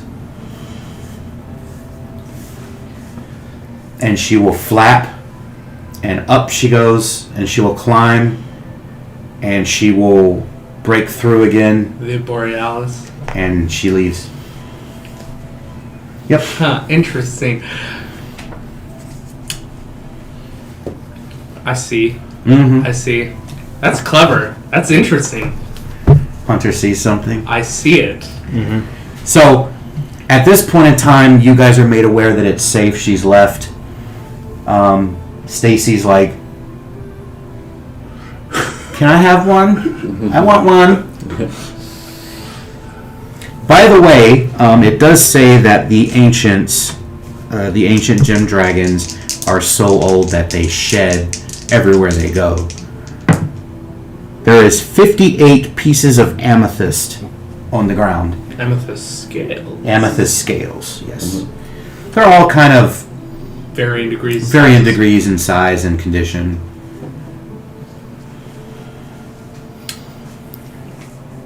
So that's how you do it. Interesting. How All big are the games do it scales? different. Huh? How big are the scales? Varying degrees of size. Some are like this. Some are like this. Actually, hold on. There might be some that's like dinner plate We'll do size. like this. 4 of them are like this. I don't even know how to write this down. 4. So is that small? 4 would be small. Okay. 6 will be medium. I rolled a nat 20, so 20 will be large, and the remaining of the 58 will be huge. Okay. I'm gonna think the So huge that's- ones are like this. Yeah. There were They're- 58 total. They're big enough to be a shield by themselves. 58 minus 30 is 28. 28, yeah. 28. And what size was that? Huge? Huge. Okay. Yeah. So like shield size. Large is probably dinner plate, and So this, to this, to this, to this. Just because I've literally never been able to roll anything with them, I would like Ignatius to turn invisible and try and steal one of them. Okay, let's go. I'm guessing he's stealing one of the big one? small ones. Yeah, just one of the small ones. He's I'm not. a little upset because Give me a I second. wanted to see if I could turn the small ones into arrowheads. That's a Gravity 28. waves. Perception. Perception. I can get it. I can get it. 24. I don't get it. I had to roll a nat 20 to get it. Yeah. He's got a plus 10 to his sleight of hand. Yeah. 22. Okay, so George, this is a new event that takes place. That's going to be taking place in the game. I hadn't said anything up until this point because I wanted it to be a surprise, but now it's kind of self-serving because I live with you. But moving forward, big bosses, when you defeat them, the mini becomes yours. Whoever lands the killing blow. So that mini's yours because you So this killed is it yours. with yours. His actions led to it. Okay. I will give this back. Well, okay, Put on a new show. Yeah. but I'm a little sad. what? I really like that. It's very nice. It is very nice. I wish So- I had a great worm in my back pocket. So I only have an ancient. the Borealis repairs itself, and you guys are made aware that everything is good to go. What would you like to do? Once Sonny will tell you to make sure the children are okay. He will leave and pretty much help address the town and make sure everyone is okay from this. It'll probably take him all night, day and night, to make sure people are alright. Actually, the moment you go to talk to people, you notice that no one's here. Like, what do you mean? Like everyone's gone? There's no one in the vicinity of this area. Remember how I told you guys People that fucking cleared out. No. Remember how I told you that the perimeter of the town is where the nobles placed their manors so that their guards can protect the borders? They all went west to go start gathering some trees. So almost everyone isn't even in town. Okay, So when you start looking around, no one noticed it. No one was here. They noticed the purple dragon come down, and they're freaking out about that, but they didn't see anything that happened. They weren't in town. They also saw the purple dragon leave. I think since that's the bulk of the people, he'll make sure to go straight to them to inform them of what happened. It's a lot easier for you to address them and say, hey, H called her, she came, we had a talk, she left. Okay, boom, done. Yeah. Some other people may have questions later, but they're probably going to go to him. Come to office hours, please. Yes, no problem. So, what is it that you'd like to do? The kids are properly calmed. The kids are calm. They're confused and kind of happy that that guy is no longer kicking. Yeah, he was meaner than we thought he'd be. Sorry about that. And I'm going to bring them back to where they're staying. Don't have them leave just yet. Well, you can stop me on the way out, but I have out in game. I have no reason to know not to bring them somewhere. No, that's fine. It was just I wanted to do something with the kids real So quick you before they left. okay? So as you're leaving with him, he says, "Hold on a second." All right. So- make sure they get back where they're going, and then I leave. Oh, fuck you. I have shit that's important to do. Okay. Where are you hitting now? I need to find Kate. Kate? Kate's the one who's in charge of the children. Oh yeah, the elder. Okay. She is not in town, and the children are also not in town. They took all of the children to go get trees. No, I I said know. the people were, but after a little while of investigating, and you make contact with your imps that are with the children, you find out that she is north of town, maybe a quarter mile, with all of the children. They are visiting what your imp only describes as a warm spring. There's warm water. The kids are taking baths and stuff. They're kind of having fun and. So is the imp there, and I'm in telepathic communication with it, or? Well, remember, you assigned an imp. Yeah, I assigned. There's an imp to every child, and that's what Nicaria Yeah. sent. But where's my imp? Is he the one who spotted them? No. Or did one of those One imps of come those- back to tell? One of those made mental contact with you. Oh, I didn't know they could do that. It's a level 20 warlock. I will send my imp there because with the whatever the hell it is, the voice of the chain master, I can speak through it. Okay. So I'm gonna send Ignatius to Kate? Takes him about an hour, but he gets there. Okay. Well, With Raven fly speed, it's 60 feet, but I don't know how Oh, that translates to. 30 quarter of a minutes? You said they were a quarter mile, right? Yeah, about 30 minutes. Not even. Sure. Because it's from the... What is the phrase from the movement As the of- crow flies. As the crow flies, yeah. It's probably actually like 5 minutes because running a mile is like. No, he would be cautious And there's Oh, the okay. wind because and- of the weather and creatures. So he's kind of like... Okay. But, George, All right. what have you done? You got rid of his big bad guy. I think that was my third. I'm wish. slightly tilted. I figured.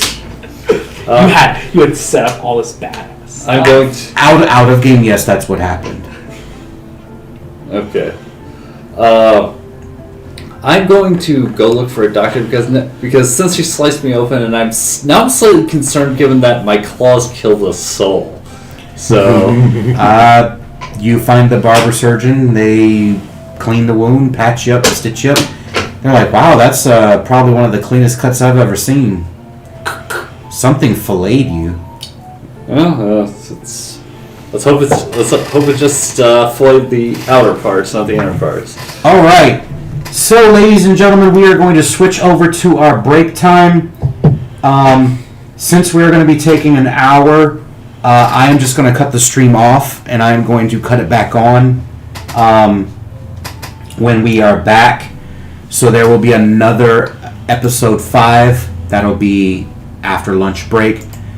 And when we get back, we will continue with H, figure out what he's doing, and then we will jump to Balaam. Thank you guys.